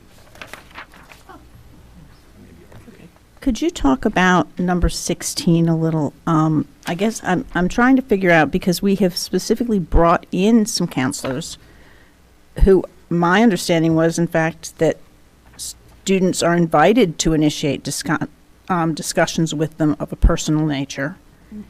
And then it says that they use discretion and they might refer to the appropriate school resource, but I thought that was the school resource. The sentence talks about some titles and then says, or other adults with designated responsibilities to counsel students. Our mental health clinicians are designated adults to counsel students. Okay. Yeah, the beginning is for adults who are not guidance counselors, Right, psychologists, social right. workers. Okay, so that would cover, say, when we've had interns. Okay, good. Thank you.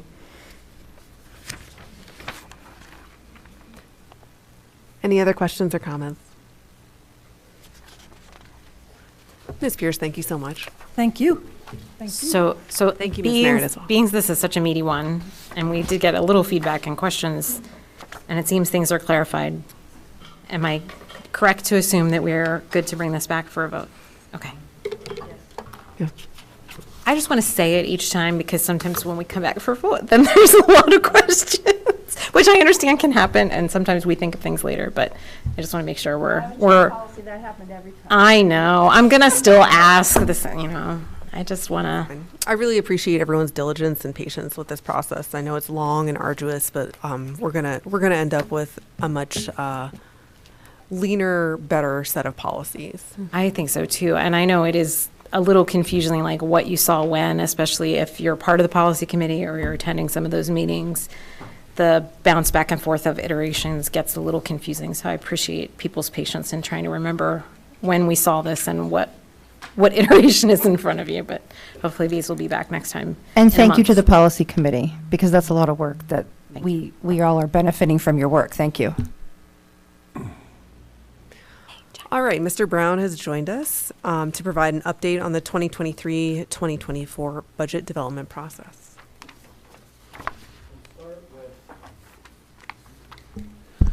We'll start with information that has been shared with you regarding, well, once or twice already, and we just haven't gotten to, our student activities and athletic budgets. And I'm going to ask Ms. Merritt to join us for that conversation. There's materials that have been attached to your agenda. I'm going to go into some detail here because this is information that has been requested multiple times. And I think that it's pretty in-depth and will be helpful to everyone. Obviously, our student activities and clubs are our curricular and co-curricular activities that range from chess club to marching band. And then there's a lot of other things in between. They may be DECA, which is related to the CTC, and again, co-curricular in nature as well. Each of our principals allocates available funds in their budget beyond the advisor compensation and benefits at the building level. We've already, periodically we receive questions as to how those funds are allocated. And that's why I wanted Mrs. Merritt to join here at the table. Obviously, Mr. Johnson can provide a lot of great experience and knowledge there as well. These expenses can include admissions for festivals and competitions, travel, supplies and repairs for fitness center equipment, etc. And many times these allocations are at the building level. They may be dependent upon the number of students that are involved in different clubs and activities. The best example, obviously, is when we pit or compare our two middle schools, one with the other. And there are multiple clubs, and you may be able to answer this better than I, that exist in one building but are not in the other. And it can relate to the individuals that are available and interested in advising, as well as just the student interest. It could be history for multiple years, that there's been a strong German club because of a German teacher in one building, and then and their interest and their ability to get students involved. Not to say that other school doesn't have a strong German teacher, but there just hasn't been the connection with the students or the material or just the desire, because the students have also been involved in many other different things and haven't taken the time to participate.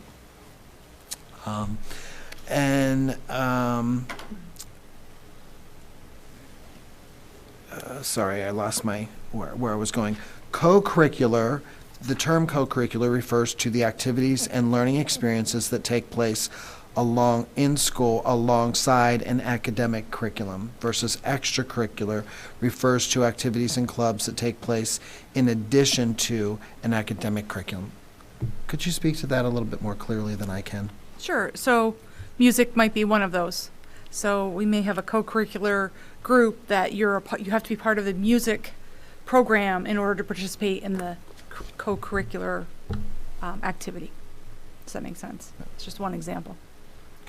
Can I offer another example? My wife used to be the sponsor or whatever for the Acclivity literature magazine, through which the students were recruited through their English classes to participate. But it was a co-curricular activity because it was aligned with the instruction within the English classes that the students were taking. Is that a good example? Every student has to take 4 years of English, so right, it has to be exactly, co-curricular. exactly, Yes. exactly. But I mean, in terms of that club. Yes. Okay. Sure. That's a good one. Yeah. So then, is there any, before we move on, making sure that I'm sure there's lots of different questions, and we're all trying to gain a great amount of understanding and information. Thank you. Is there any questions about student activities thus far at this point?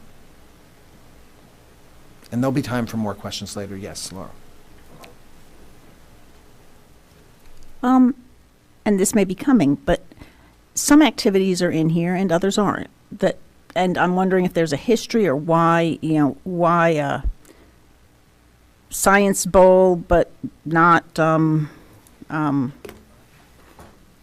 theater theater or something like that. Why certain ones are on here? Some of which seem pretty small and some seem bigger. And so again, what I tried to explain is that each building has the ability to allocate funds and based upon history, student desire, need, request level, whatever.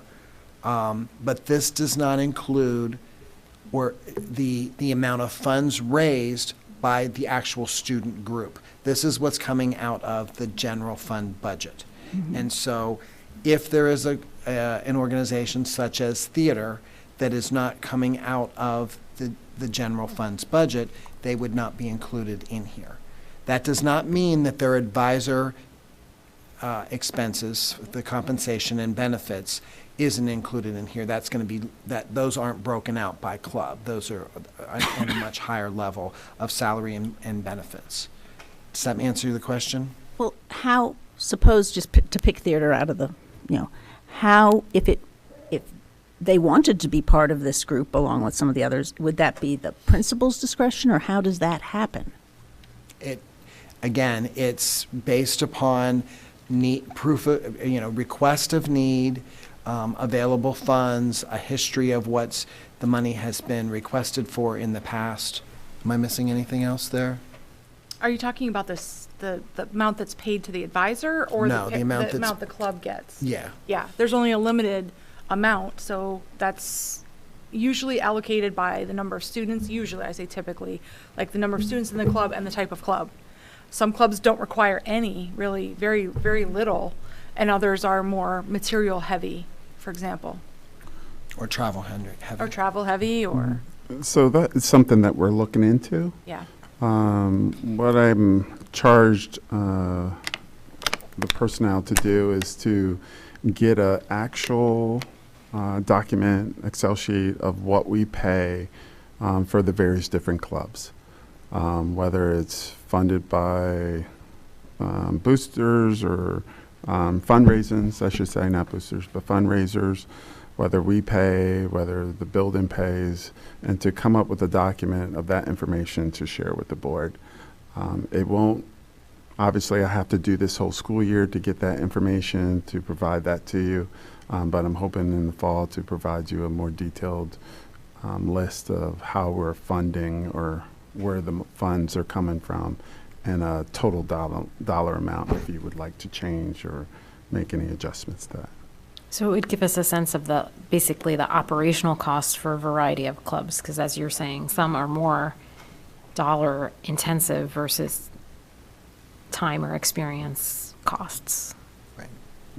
And then we could look at the ratio of how much they're paying themselves versus, like, how much they're fundraising on their own versus how much is supplemented or paid for by the district. A lot of that information is historical. Because that's kind of the question, I think, is that are we expecting some clubs to carry themselves to a much higher ratio than other clubs? And that's what we'd like to not, or at least that's what I don't want to happen. Yeah. But sometimes when the money is raised, it's like for extra stuff. That would be nice, but it's not really organizational. Yeah. So that would be. That's yeah, that'll be tough. Yeah, you'll have a list of actual activities and everything that was paid for that particular club. Right. Competitions, whatever. And I can speak not from personal experience, but I'm sure that this would apply to the State High Thespians as an example. The Thespians have performances that they can charge a fee for. They have a program that they can do advertisers and sponsors for their events, and they can get donations for some of the services or some of their needs. So they have a venue that they can raise funds for, and so and the district already provides the space for them to do. To hold their events and their rehearsals and practices in, so therefore there's an avenue for them to raise those funds, and there are obviously the funds provided for the advisors, whereas some of the other clubs do not have that same avenue. I'm giving you one example of a club that why they don't get money from the district budget. That doesn't mean that there aren't others that are forced to raise through hoagie sales and candy sales and different things like that in order to do all of their same types of, pay for some of their events and the things that they participate in. And none of us are here to say that what is happening now is necessarily the right way or the wrong way. It's a combination of time, and I think that this has been a request, and what Mr. Johnson has said is he is charging some folks to help us with this, but it will take a lot of time to accumulate because things can be paid for. When we're talking about student activities and athletics, it can be paid for by the district, it can be paid for by a student club, it can be paid for by a booster. So multiple different venues, and pulling all of that together when we don't control all of those books in and of ourselves in those financial records. Deb. I don't know if this is the right time, but since you brought up athletics and a little bit of the comparison, I did want to point out, related to what Dr. Crevecoeur shared at the very beginning of the meeting, that wasn't actually my question. That's okay. That may be relevant information too, but last week we were specifically approving funds for athletic teams to go to their state competition and for academic teams to go to their state competition. And we were funding athletic teams and not funding the academic team. And I was pointing that out. Because it's part of this conversation. So it's not just, like, I could maybe understand why we wouldn't pay for a lot of national competitions in general, but we do have a lot of state level competitions that happen, and some things get paid for and some things don't, and some clubs get paid for and some clubs don't. And so I just wanted to make that clear to the public in case they saw that inconsistency as well. And I think that's part of why we've asked for this information, so we can understand better what groups are getting what paid for, both within our activities and within our athletics, and making sure that it's equitable across all of our students. Thanks. I think that our goal, I'll be honest, is that we can make it as most equitable as we can. Right. It's a really complex task to look at it all and break it down and figure out, like, if they did a huge fundraiser and then they were using the money for a donation, it's a lot to take in. So, but I agree with you. I think we need to look at clubs across the board and activities and how they're funded, and make some different allocations in some cases. And we need to just, this is my last thing. I think we need to keep in mind that some clubs attract students who may be more able to fundraise because they have families who have means, who are able to contribute in ways that other students' families can't, and they might be drawn to different clubs and activities. And some of that might be sports. There are some students that participate in certain sports, and we might pay for more of those, and those might attract more students who come from a lower socioeconomic background. And then that's okay. Like, that can be equitable to pay more for one sport than another sport if that's what we're seeing. Like, there are those differences that exist as well. But I don't want to get too caught up in, well, can you fundraise? Because that is somewhat dependent upon family resources as well. That's Thanks. arbitrary. Well, could I just add to that in clarification of some clubs and the way I was viewing this? And let me take Quizbo, for example. We don't really have any, at least in the high school level, the way it used to be. I don't know if it's changed, but all of our competition was always out of states, either in Boston. We traveled a lot of places, and how you made nationals, and this was what was the big thing. We didn't really have a state competition. You had to qualify for nationals. So to pay for state for some clubs, it didn't really exist. You had to win a lot of tournaments, a lot of that, and then you went to nationals, and nationals could be anywhere from Chicago to Florida.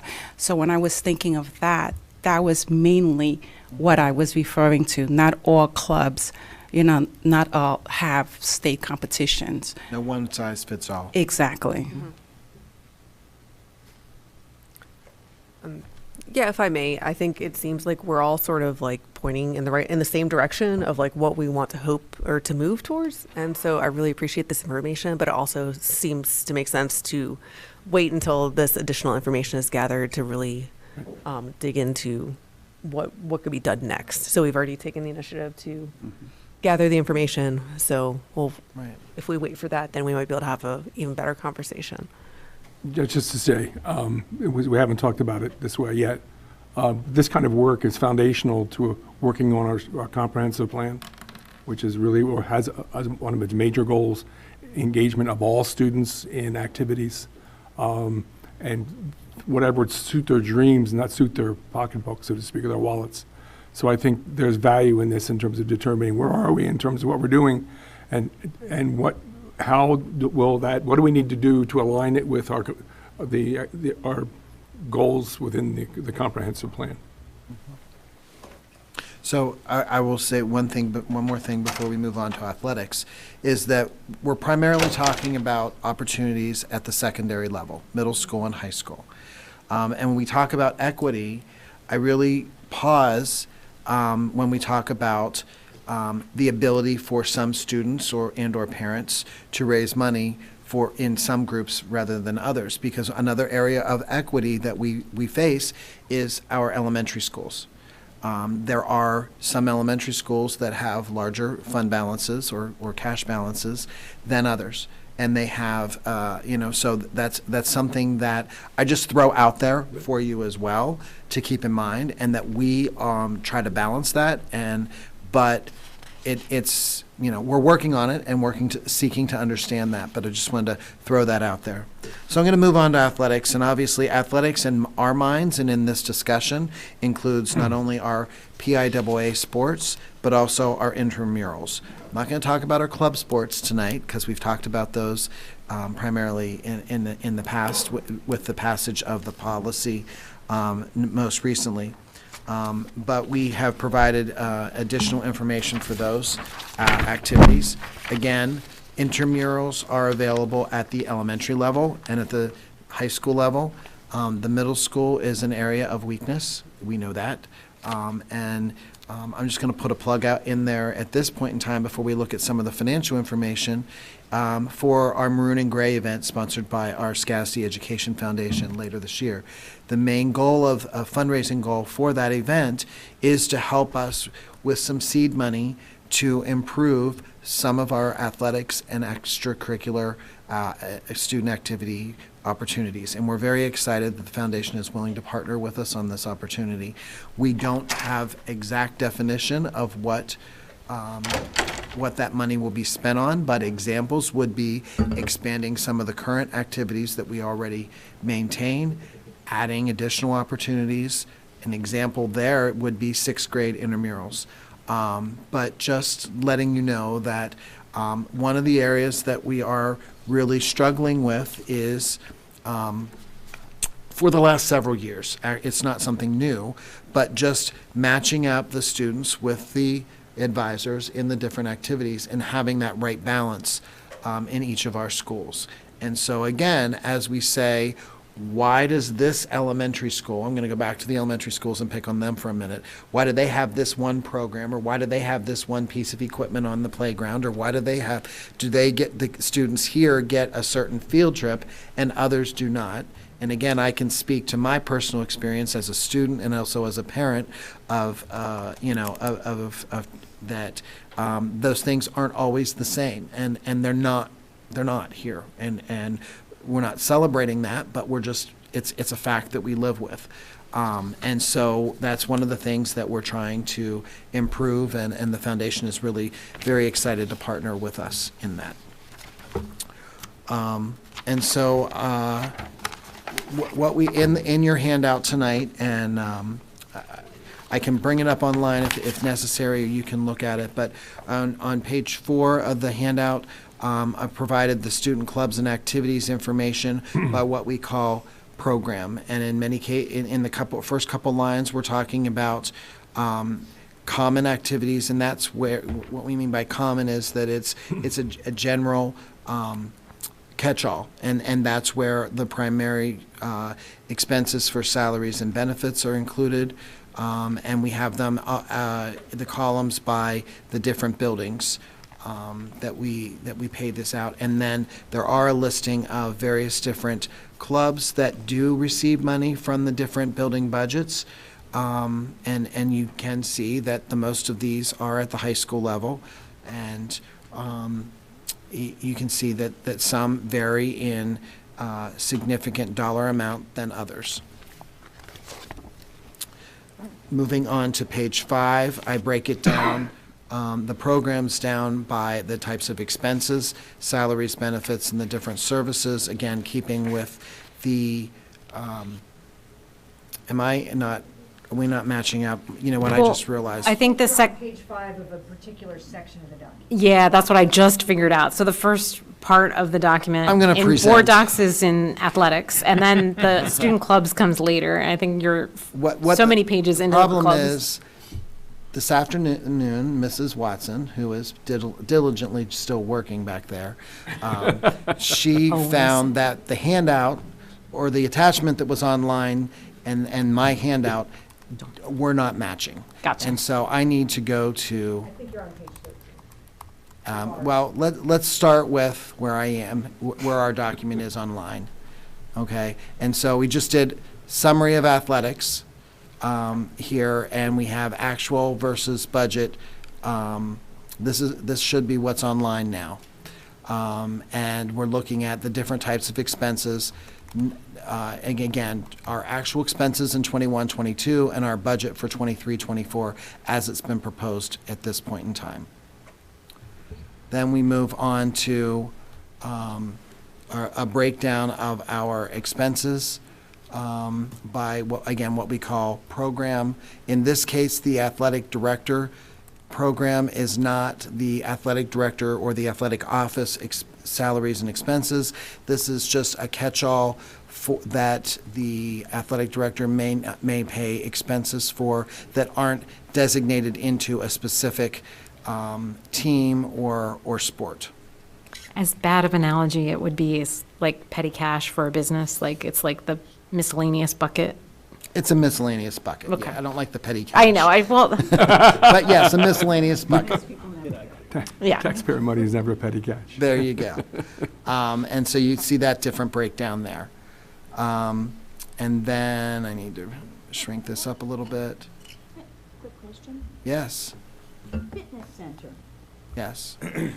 would this be, because that's often a class, I mean, It is part of our physical education offering, but fitness center offerings after the school day are, some of the expenses are paid out of the athletic program and some of them are paid out of the student activity program.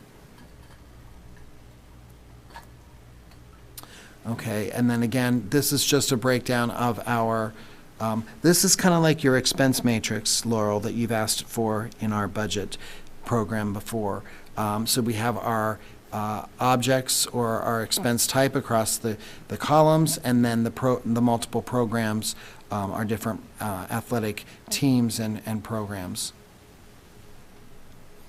And then we did the same type of breakdown for our budgeted expenses in our athletics. Mr. Weekland, who's now joined us online, has also provided by sport in our athletics program what is not normally provided by the district, what the district provides, and then also what's provided if needed.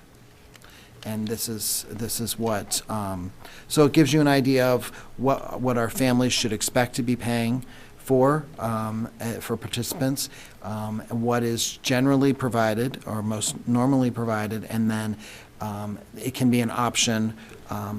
In baseball, students may prefer to have their own bat, but if they don't have a bat, we will have a selection, as an example. And then something that we've started providing more frequently is a uniform rotation schedule. We're showing our past history and then what we're expecting to budget for in the future. Any questions on athletics? I know I've seen it before, and I know I've asked about it before, so I'm just going to mention, when we look at the uniform rotation schedule, I think we need to be aware of how many uniforms we're buying for each of the teams and make sure that we're buying the appropriate number of uniforms for the number of kids who are actively participating in the sport. Because my understanding is we have at least one sport who does not have enough of the same uniform to cover every kid on the team. So you have the JV kids out there with 2 different uniforms, possibly with 2 of the same number on the field at the same time. So I just want to throw that out there, that we want to make sure that we're up to date in how many uniforms we're buying in case there's been a change since that decision was made in the past. Thanks. Anything else about athletics? Okay, so if we'll move on to student activities and clubs, and again, we're comparing 21, 22, and 23, 24. I think it goes understanding why we're not using a base of 22, 23, and that's because we don't have actuals, and we're building our budget for 23, 24. So just wanted to make sure that was clear. Again, we have, these expenses are by account, and these have been sorted by dollar amount from high to low, and that's why you may find them in a little bit different of an order.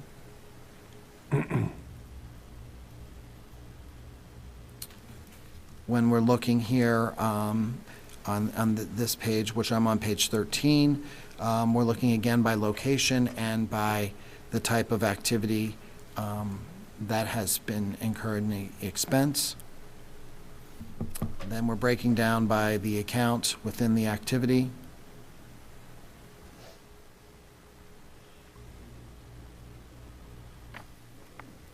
And then the program with, and then the various levels or buildings.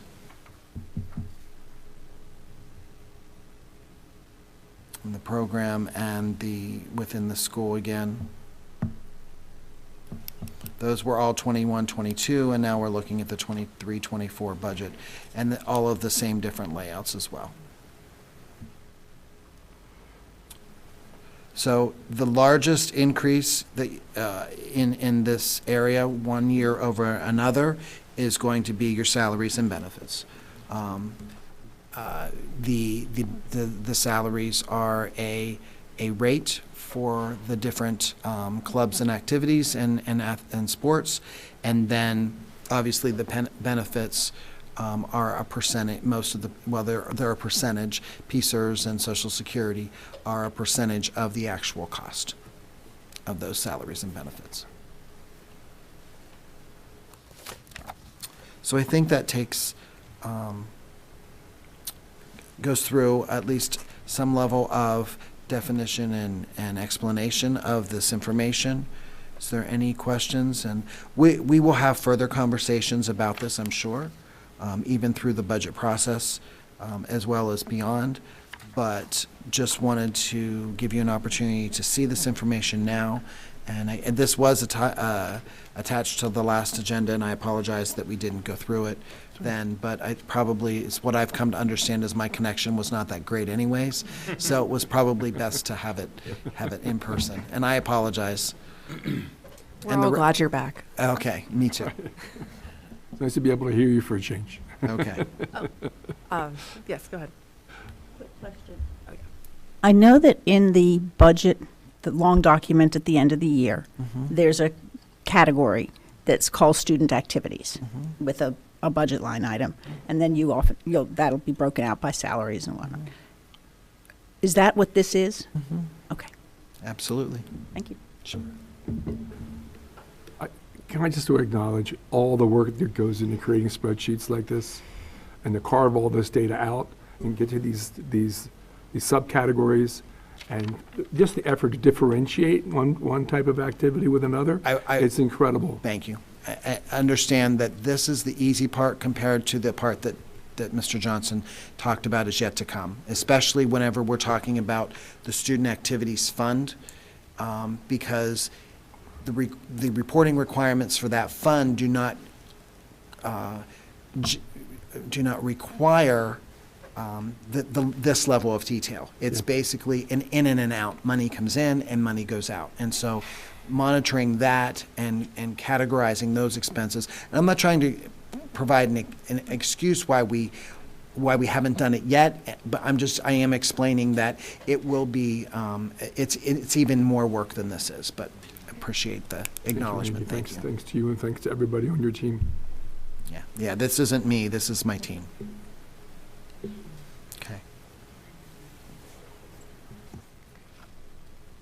Okay, that's all, unless there's other questions, that's all we have for this. Thank you so much for that. Sure, thank you, okay. So we'll move on, and I'll have Mrs. Watson join me as Ms. Merritt goes back to her seat. Thank you. Thank you, Ms. Merritt. And we will provide for you a state budget update. As you know, I believe, I and two of our accountants from our business office were at the school business official conference last week. And at that conference, we received a state budget update that we were able to glean some information for you. And so we wanted to provide that for you. Not that Ms. Huff, your president, was not capable of doing, but this is we already had a lot of information pulled together for us, so we wanted to. You make better PowerPoint presentations anyways. Well, we'll see. So, just giving you some high-level tidbits about the governor's budget proposal, and obviously it is a proposal that needs to go through a great amount of negotiation and conversation in Harrisburg. The total operating budget for the coming year is $117.6 billion, 3.2 in motor license fund, 2.0 billion in lottery fund, 45.8 billion in federal funds, 22.1 billion in special funds augmenting fees, and 44 billion in the general fund. The themes of the budget are ensuring effective emergency services. Oh boy, I'm losing power. Can you go grab my power cord? Sorry. Combating violence and discrimination, investing in children and students, ensuring students have supportive and safe learning environments, investing in higher education and supporting students pursuing post-secondary education, building economic prosperity, incentivizing individuals to fill and remain in critical job classifications, assistance for seniors and individuals with disabilities, supporting mental health, providing resources to bolster healthy communities, and safeguarding Pennsylvania's environment and protecting Pennsylvanians' right to clean water and pure water. Clean air and pure water, excuse me. The proposed budget, $44.4 billion general fund budget proposal, does not raise any additional revenue and includes tax credits and tax reductions.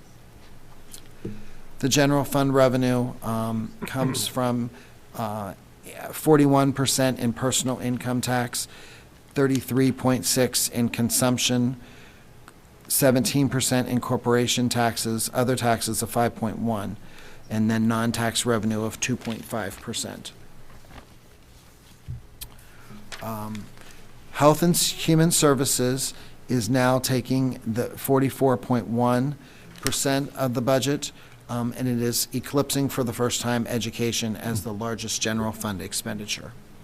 You can see the other breakdowns there of that almighty dollar bill. Again, I have copied a lot of this presentation. This is not my work, but just so you know. Grants and subsidies are 81 cents of the dollar, or 81%. Institutions are 8.8, general government is 7.3, and debt service requirements are 2.7. Education projections, excuse me. And you can see from the 21-22 year actual, and then moving forward, even in several projection years, where the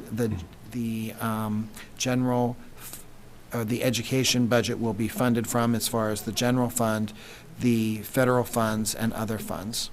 And these numbers are in thousands. 4.1 PDE, skipping over to PDE, General Government Operations, is looking to get a $4.1 million increase. This is in combination of moving costs. They are moving to the Forum Building from their current location to increase their capacity, and then also $2 million for increasing capacity for future audits. The Auditor General has stated for, I think about a year or two ago, that they will not be auditing school districts, and so the governor is proposing adding $2 million to PDE's budget to allow for audits to be handled by the Department of Education directly. And then this is the future of the general fund budget moving out, as well as a little bit of the history. Appropriations not to worry about at this point in time are PSERS reimbursement, transportation subsidy, existing PlanCon, level up, funding, Social Security reimbursement, and Ready to Learn block grant. Now to the appropriations. $567 million is proposed increase for the BEF, or Basic Education Formula, which is a 7.8% increase to cover inflation. $104 million proposed increase to special education funding. Again, 7.8% increase to cover inflation. This budget proposal acknowledges the intent to continue increasing both appropriations at an inflationary amount going forward. Additional information on appropriations: $100 million proposed for safety and security grants via PCCD for physical safety. $30 million proposed increase to pre-K counts, $3 million proposed increase to Head Start, $10.4 million proposed increase for early intervention. Newish appropriations: $100 million proposed for school mental health supports, and this would be funded through PDE and not be tied up in managed through the PCCD department. $100 million proposed for school environmental repairs and improvement grants. $38.5 million proposed increase for universal free breakfast continuing from 22-23, and free lunch for reduced price students. Continuing in technical education, $3.3 million increase in equipment grants, $4 million increase in the subsidy, $5 million to expand computer science and STEM programs, $2 million to establish an industry in the school program, $3 million in an apprentice training program, $3.5 million investment in schools to work, $3 million to start foundations and industry program. Career and Technical Center, and I am guessing that this is in thousands of dollars as well, so this would be $3 million to continue the current program, $5 million to increase exposure to CTC programs, $4 million initiative to provide additional subsidy increase, $2 million initiative to establish state-level industries in the school program, and then $3.3 million to provide resources for additional equipment purchases. I'm sorry, Ray. Do you have any idea what this industry in the school program is and how it's different than CTE programming? I do not at Okay. this point in time, but we can learn more. I was just curious. Yeah, Yep. they must be different in some fashion. Correct. Other policy initiatives: increasing the minimum wage to $15 an hour, $24.7 million in job retention and recruitment efforts for teachers, police officers, state troopers, and nurses, and changes to the property tax rent rebate program.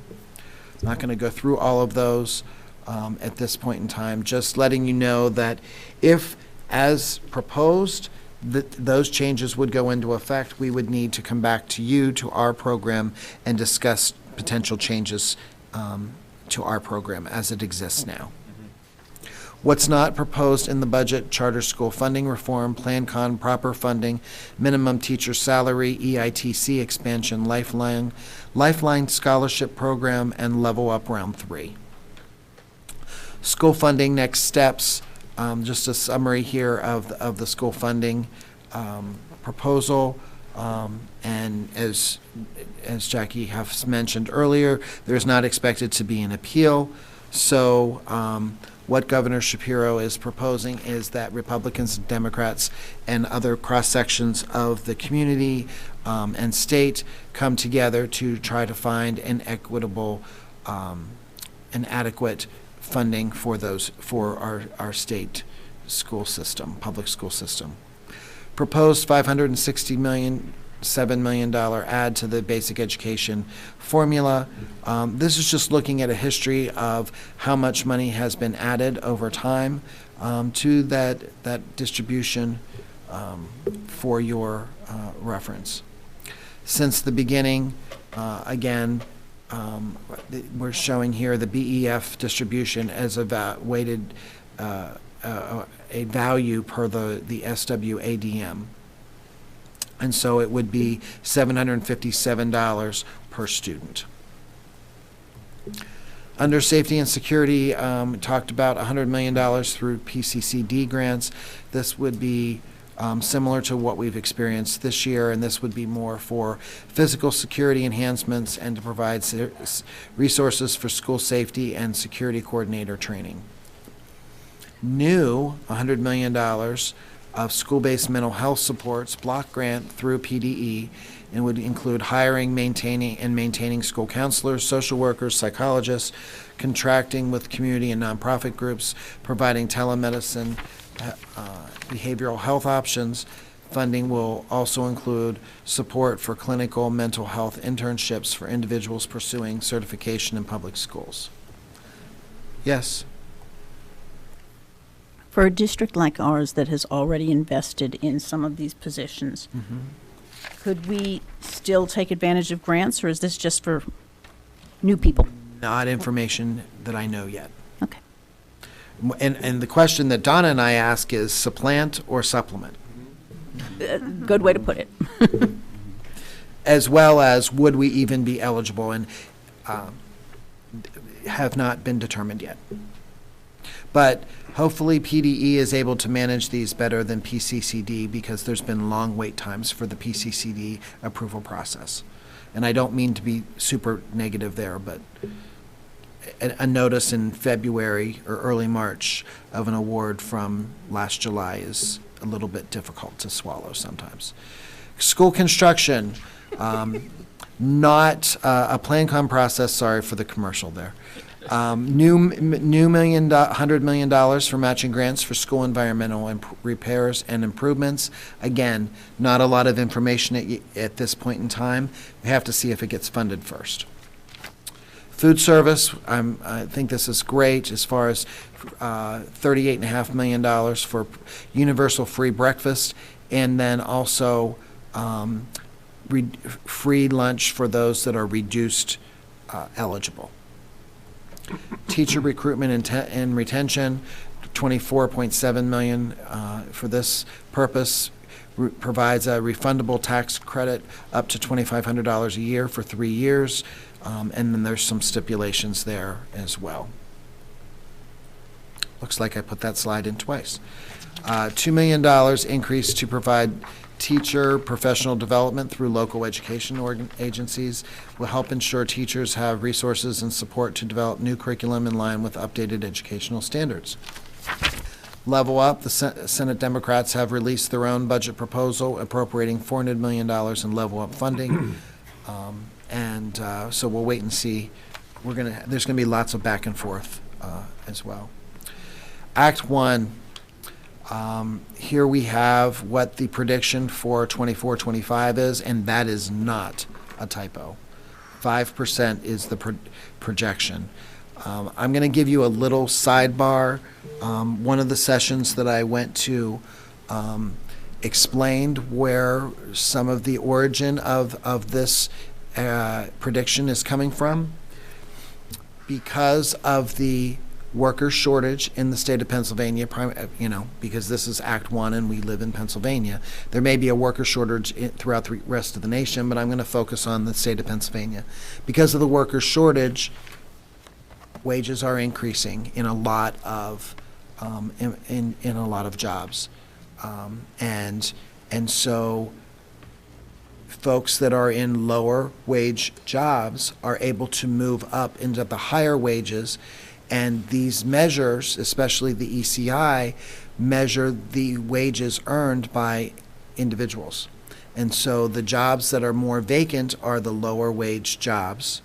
And therefore, that formula for the ECI is capturing more people in the higher wage jobs. And so I predict that this could be true. And I believe that this is a viable number here. So that's just some of the information that my feeble mind could retain and be able to bring back and share with you.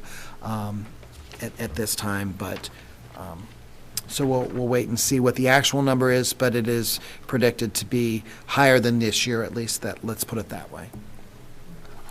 The history of the SAW and the ECI and the Act 1 index are here since the Act 1 was instituted in 2007-8. PSERS, what is the contribution rate for the 23-24, and that's already been announced at 34%. We do expect that to increase again in the next several years, and hopefully there'll be more to come about that, about the whole budget process. We'll obviously all be talking to various legislators and working with some new ones now that we have new ones in our area as well. So I'm sure you have lots of questions. I still have lots of questions. I don't have a whole lot of answers, but I'll be happy to share any information that I have. This, I know, was a lot of information. I flew through it. I apologize. As you peruse at your leisure, if you have other questions, don't hesitate to reach out. Don't wait for the next budget discussion. It will help us to get more prepared, and if we have to do any research, we can do that in the meantime. But obviously, it's a budget proposal, and a lot of the details have yet to be determined. Any questions? I hope you found this helpful.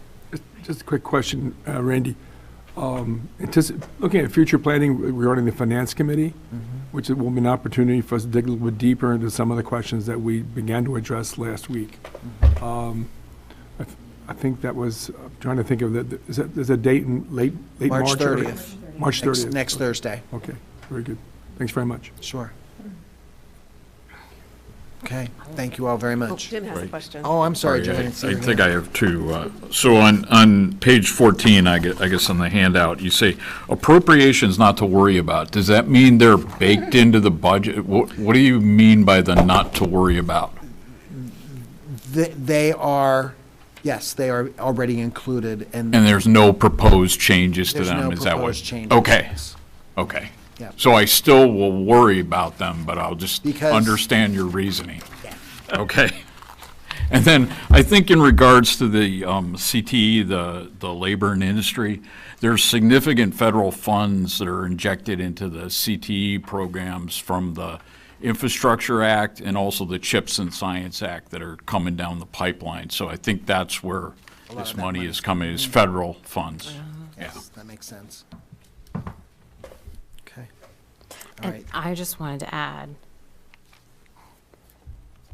how disappointing it is, and I appreciate that you pointed out the thing that this budget proposal lacks is any efforts at charter funding reform, which continues to massively impact public school districts.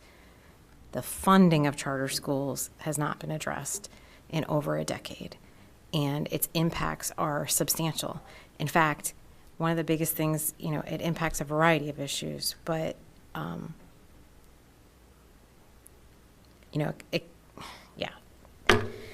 it impacts a lot of things. And the lack of the legislature's ability to make real progress on some very low-hanging fruit in fixing this problem is really, really disappointing, particularly in special ed funding, because that is a really not a hard fix, and it has yet to be achieved. And it creates a lot of incentivization and disincentivization, I can't say that this late at night, to make some really poor choices in charter programs. So I will share that I'm assuming that the reason that the new governor did not make a proposal was because he is a new governor. Agreed.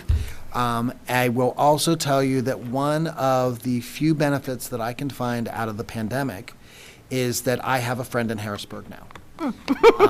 One of the persons that I ended up being connected with as one of the host locations for school district employee vaccination clinics sponsored by the state.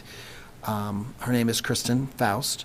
She now works for the governor's office, and she is Central Region representative for the governor's office. And just recently, she connected with me and said, can I come visit you and can I talk to you about school district issues? I said, you most certainly can. And I actually left CJ's office to go meet for a meet with him when I was meeting with him to go meet with the governor's representative. Nice. I know. So if you wondered where you stood. I will concur that it is a brand-new governor, and certainly there is a lot of essential work to be done. But I will also say that there's been a mountain of research and public hearings regarding this issue, and there's been plenty. Over 90% of school boards across the state have passed a agreed. resolution demanding No, I get it. Reform. But that was the first item on my list, and I gave her several of our hit lists of how we believe that charter form could be meaningful and could be easily Achievable. Achievable. I was going to say easily achievable, but achievable, yes. So I did share that, and so I, took that. Great. Took that opportunity as well, and will continue to do so. Well, she comes back again, and you would like some company, just. I know 9 people that are willing to join me, right? Including, in addition to CJ. I can offer perhaps some light at the end of the tunnel, maybe a little bit of hope. At the legislative breakfast, the regional legislative breakfast that we had last Friday, that was sponsored by the intermediate unit, we had, I guess most of the time was spent talking about the need for charter school reform and the importance of that legislation. One of the newer members of the House of Representatives indicated that there are some ideas being put forward in committee to address perhaps some of the low-hanging fruit, if you will, on these issues. Among them is the ways in which the charter school subsidies base their subsidy on their actual costs, on the costs that they derive from the school district. So they're basically double dipping in terms of the mathematics of all this, and that might be one of the things that might be able to move quickly to passage compared to other issues that have been brought forward. So anyway, but that was one of the themes that came out of the panel discussion, that there was some sentiment. But one, they were set back by the problem with the House being able to come to agreement. They didn't have the votes basically to identify a speaker rather, and it took them a while to get organized. And they're just now getting organized. And among the things they're trying to do is put forward pieces of legislation that they think have a better chance of passage in a divided House. Yeah, if they would address the tuition formula, I think is what you're referring to. Right. Be careful about the word subsidy, just because there used to be a subsidy from the state. Right, I Just for the, apologize. no, just, I know you know what you meant, Yeah, Dan. sorry Just about for the that. public, I want them to correct. understand that That's the correct. subsidy that used to be provided by the state to offset tuition costs that districts paid no longer exists, which is one of the reasons it's such a dramatic issue. That's correct. Thank you. Yeah. Thank you. Sorry, I just had to go there. No, you're good. We now have time for board reports. But what about? Oh, no, we got Oh. one more item. oh. This is why Lynn is here. Thank you, and everyone else. During our last meeting on the 13th, I provided an update on a letter that I sent to the Delta families and students. So it basically provided you with what has occurred so far. We have had 2 meetings, one with staff and one with the PTSO, which included teachers, parents, and students.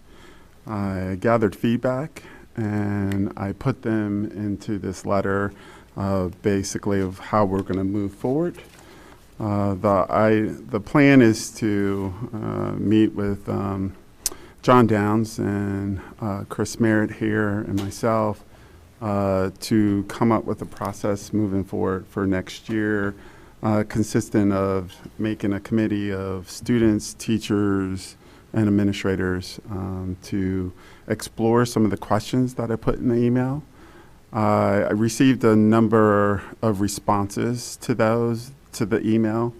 Some thanking me for opening up the process to the students and the teachers and creating the committee. So we're going to tackle those questions. I received some other questions that we're going to look into, and then look to see if this is something worth doing, and report out. We're going to provide updates as stated previously to the board of the progress as we move forward.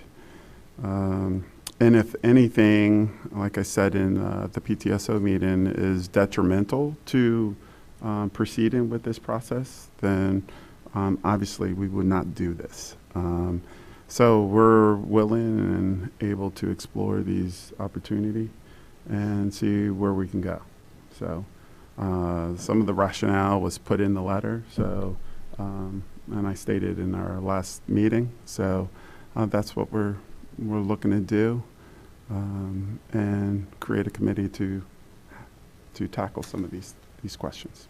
So, One last thing, the timeline right now is indefinite. There's no set timeline for when we're trying to make a decision. It's when we have a thoughtful, thorough decision, we will bring that forward.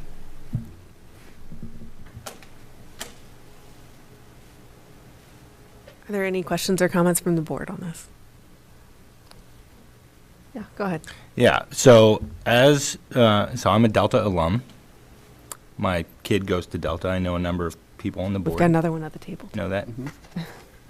Yes, right. And who knows my son, right? And, you know, I just, Delta is, for people who haven't spent time there, it is a really special environment. And I think that I would advocate, and I know that CJ is, we've talked a couple of times, and I really appreciate how open he is to making the process that is about Delta also a Delta process. That the best way for this to proceed really, I think, has to work with the incredible strengths of that school, which are in deliberation, which are in imagination, which are in you know, really careful discussion and really taking time, you know, and you know, having spoken to so many Delta parents about this, you know, there is an intense distrust of the action to begin with. And I think a lot of the beginning is going to have to be just working way slower. I mean, we're a board, right? I'm not necessarily talking about us, and I know sometimes we work slow. And when I say slow, I don't mean like slow as in plotting. I mean slow as in very careful to make sure that the questions that that Mr. Johnson put into that email, which I think are really thoughtful, there are going to be others, and that each of them be worked through as systematically and openly as possible with that community really doing it itself. Because, you know, whatever my opinion is, or, you know, like the people who are most affected should have the most say in whatever the decision is. And I really appreciate how you're doing this, your willingness to sit down with John and company, because like whatever happens, I think that very Delta-oriented process will be really good for them and really the district in understanding our relationship with Delta. So, yeah, finished. And thanks so much. Thanks, Dr. Buck. Go ahead, Dr. Bader. So I appreciate the update, and I appreciate the thoughtful process, and I do concur. I think there's a lot of discussions and investigation to be had. I will say, I think from our seat as a board member, our commitment is to the entire district, and I think we've heard a lot in our town halls about how great Delta is, and I've heard from those families about how much they want other kids to have that similar experience. And so I think this is a really important discussion to have about the possibilities And whether it turns out that it's a good thing to have it as its own school or not have it as its own school is yet to be determined, and that's fine. You know, I'm looking forward to that discussion and figuring that out. I think what I hope that is clear to the whole community, both Delta and the larger State College Area School District community, is that the impetus and desire is largely because of those comments and things that we've heard, right? That people feel that there are elements of Delta that have the possibility to be an experience that all kids in our school district can have. And in order to know whether that's an achievable goal, we have to really understand what's happening at Delta. And that means on some level, some forms of data, right? I'm not saying test scores, but whether it's survey data or other kinds of data, like we have to have some means of measuring what are those things and what does it take to do those things if we want to find a way to operationalize them to other parts of the district, right? We have to better understand what's happening in that community. And so I think that's a large part of the impetus of this question is how do we get that information? And is one way of getting that information having it exist as an entity, as a school, as opposed to a program? At least that's how I've been thinking about it, is what's to be gained in terms of our understandings. And I certainly would love to have those understandings so we do know what things potentially could be scaled up, because we heard that a lot in the town halls on our superintendent searches, that Delta's so great, kids have such a great experience, they have such, you know, all these different things, and it should be what all kids get to experience. And so I think that's kind of one of the ways of thinking about why do we want to look at these things in this way, is because we want to know those answers, you know. At least that's how I think of it, and I think we have to know that information as a full board or as a full district. So yeah, so I look forward to hearing more about it. Thanks. Ms. Brand? So I just want to say thank you so much for putting this on the agenda and having all of us be able to look at what's being proposed and have it be out in the open. I think that's really important. So thank you.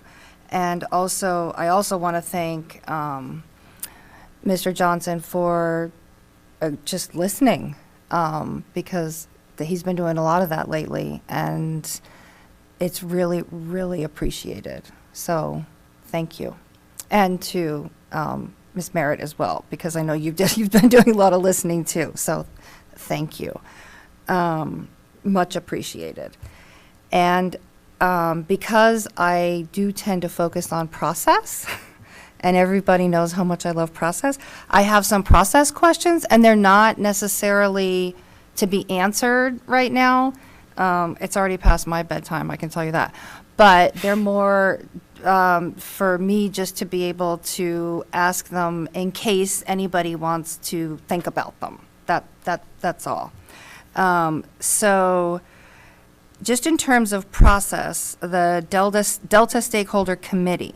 So how will the committee be formed? Who is chosen to be on it? Why or why not?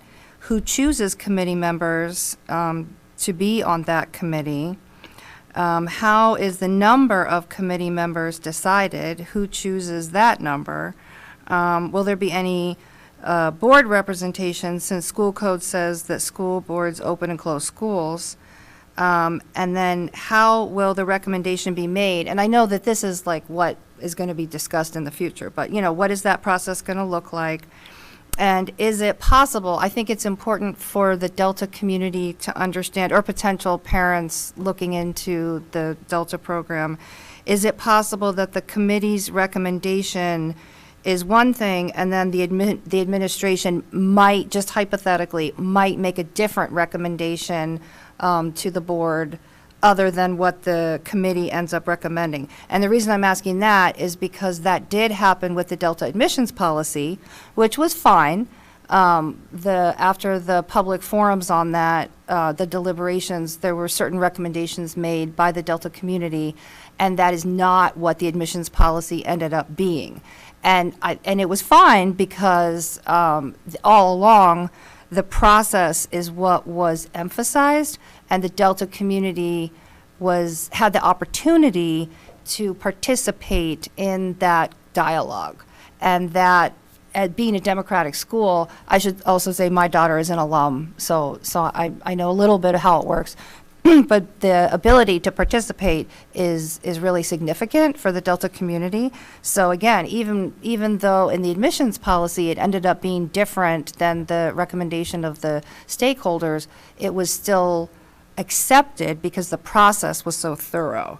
And so I just thought, if that's a possibility, that the administrative recommendation could be potentially, hypothetically different than the Delta Stakeholder Committee recommendation, just to be upfront about that so that they're aware that that could happen. And then the reason that I have so many, I guess, rhetorical, because they're just pondered, they're for thought, not necessarily answers right now, but questions about process, is because oftentimes who determines the rules determine the outcome. And so how that all ends up unfolding is so much a part of the process itself, that if we have good process, then again, just like with the admissions policy, the outcome will be accepted by everyone, even people who maybe don't agree with whatever recommendation is made. So that's just my little shtick about process. Some of you have probably heard it 100 other times, so my apologies. But it just is so important and effective, and so I think it's worth saying out loud here. And then I would also be interested, just in case Grace has any comments about this, because not only are you the student rep, but you happen to also be a Delta rep here. So, but those are my questions that don't need answers. Thanks. Go for it, Grace. I kind of do actually have a slight answer or recommendation for the student aspect of the committee that we're hoping to form. Much of the decision-making process at Delta goes through our advisory council, which is comprised of elected student officials and teachers and a few parents. So within advisory council, we form committees, we elect other representatives, like the head of advisory council, the treasurer, positions like that. So I think it would be a possible idea as to like forming the student body part of the committee to have the elections go through our advisory council. Because the advisory council is a very good representation of the Delta population. And as you were saying, it's very important who is on that committee. And I think going through that, our advisory council, which is we already know is good representation, would be a good way of ensuring a good composition for the committee. Can I ask a follow-up question, just for my own? How many people are on your advisory council?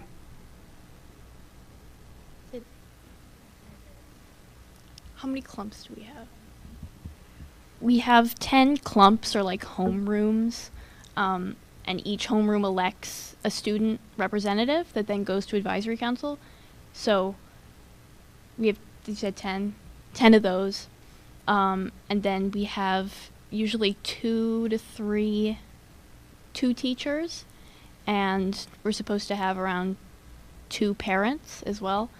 And then as many people, anyone from the community is also willing to be present at the meeting, although the only people who have a vote are the representatives and the teachers and the parents. And John Downs is also there, but he does not have a vote, as it is a more democratic sort of committee. I'm not sure if that answers your question. Yes, thanks. Thanks so much, Grace. And by the way, you're welcome to chime in on any topic, just so you know. Are there any other comments on this item?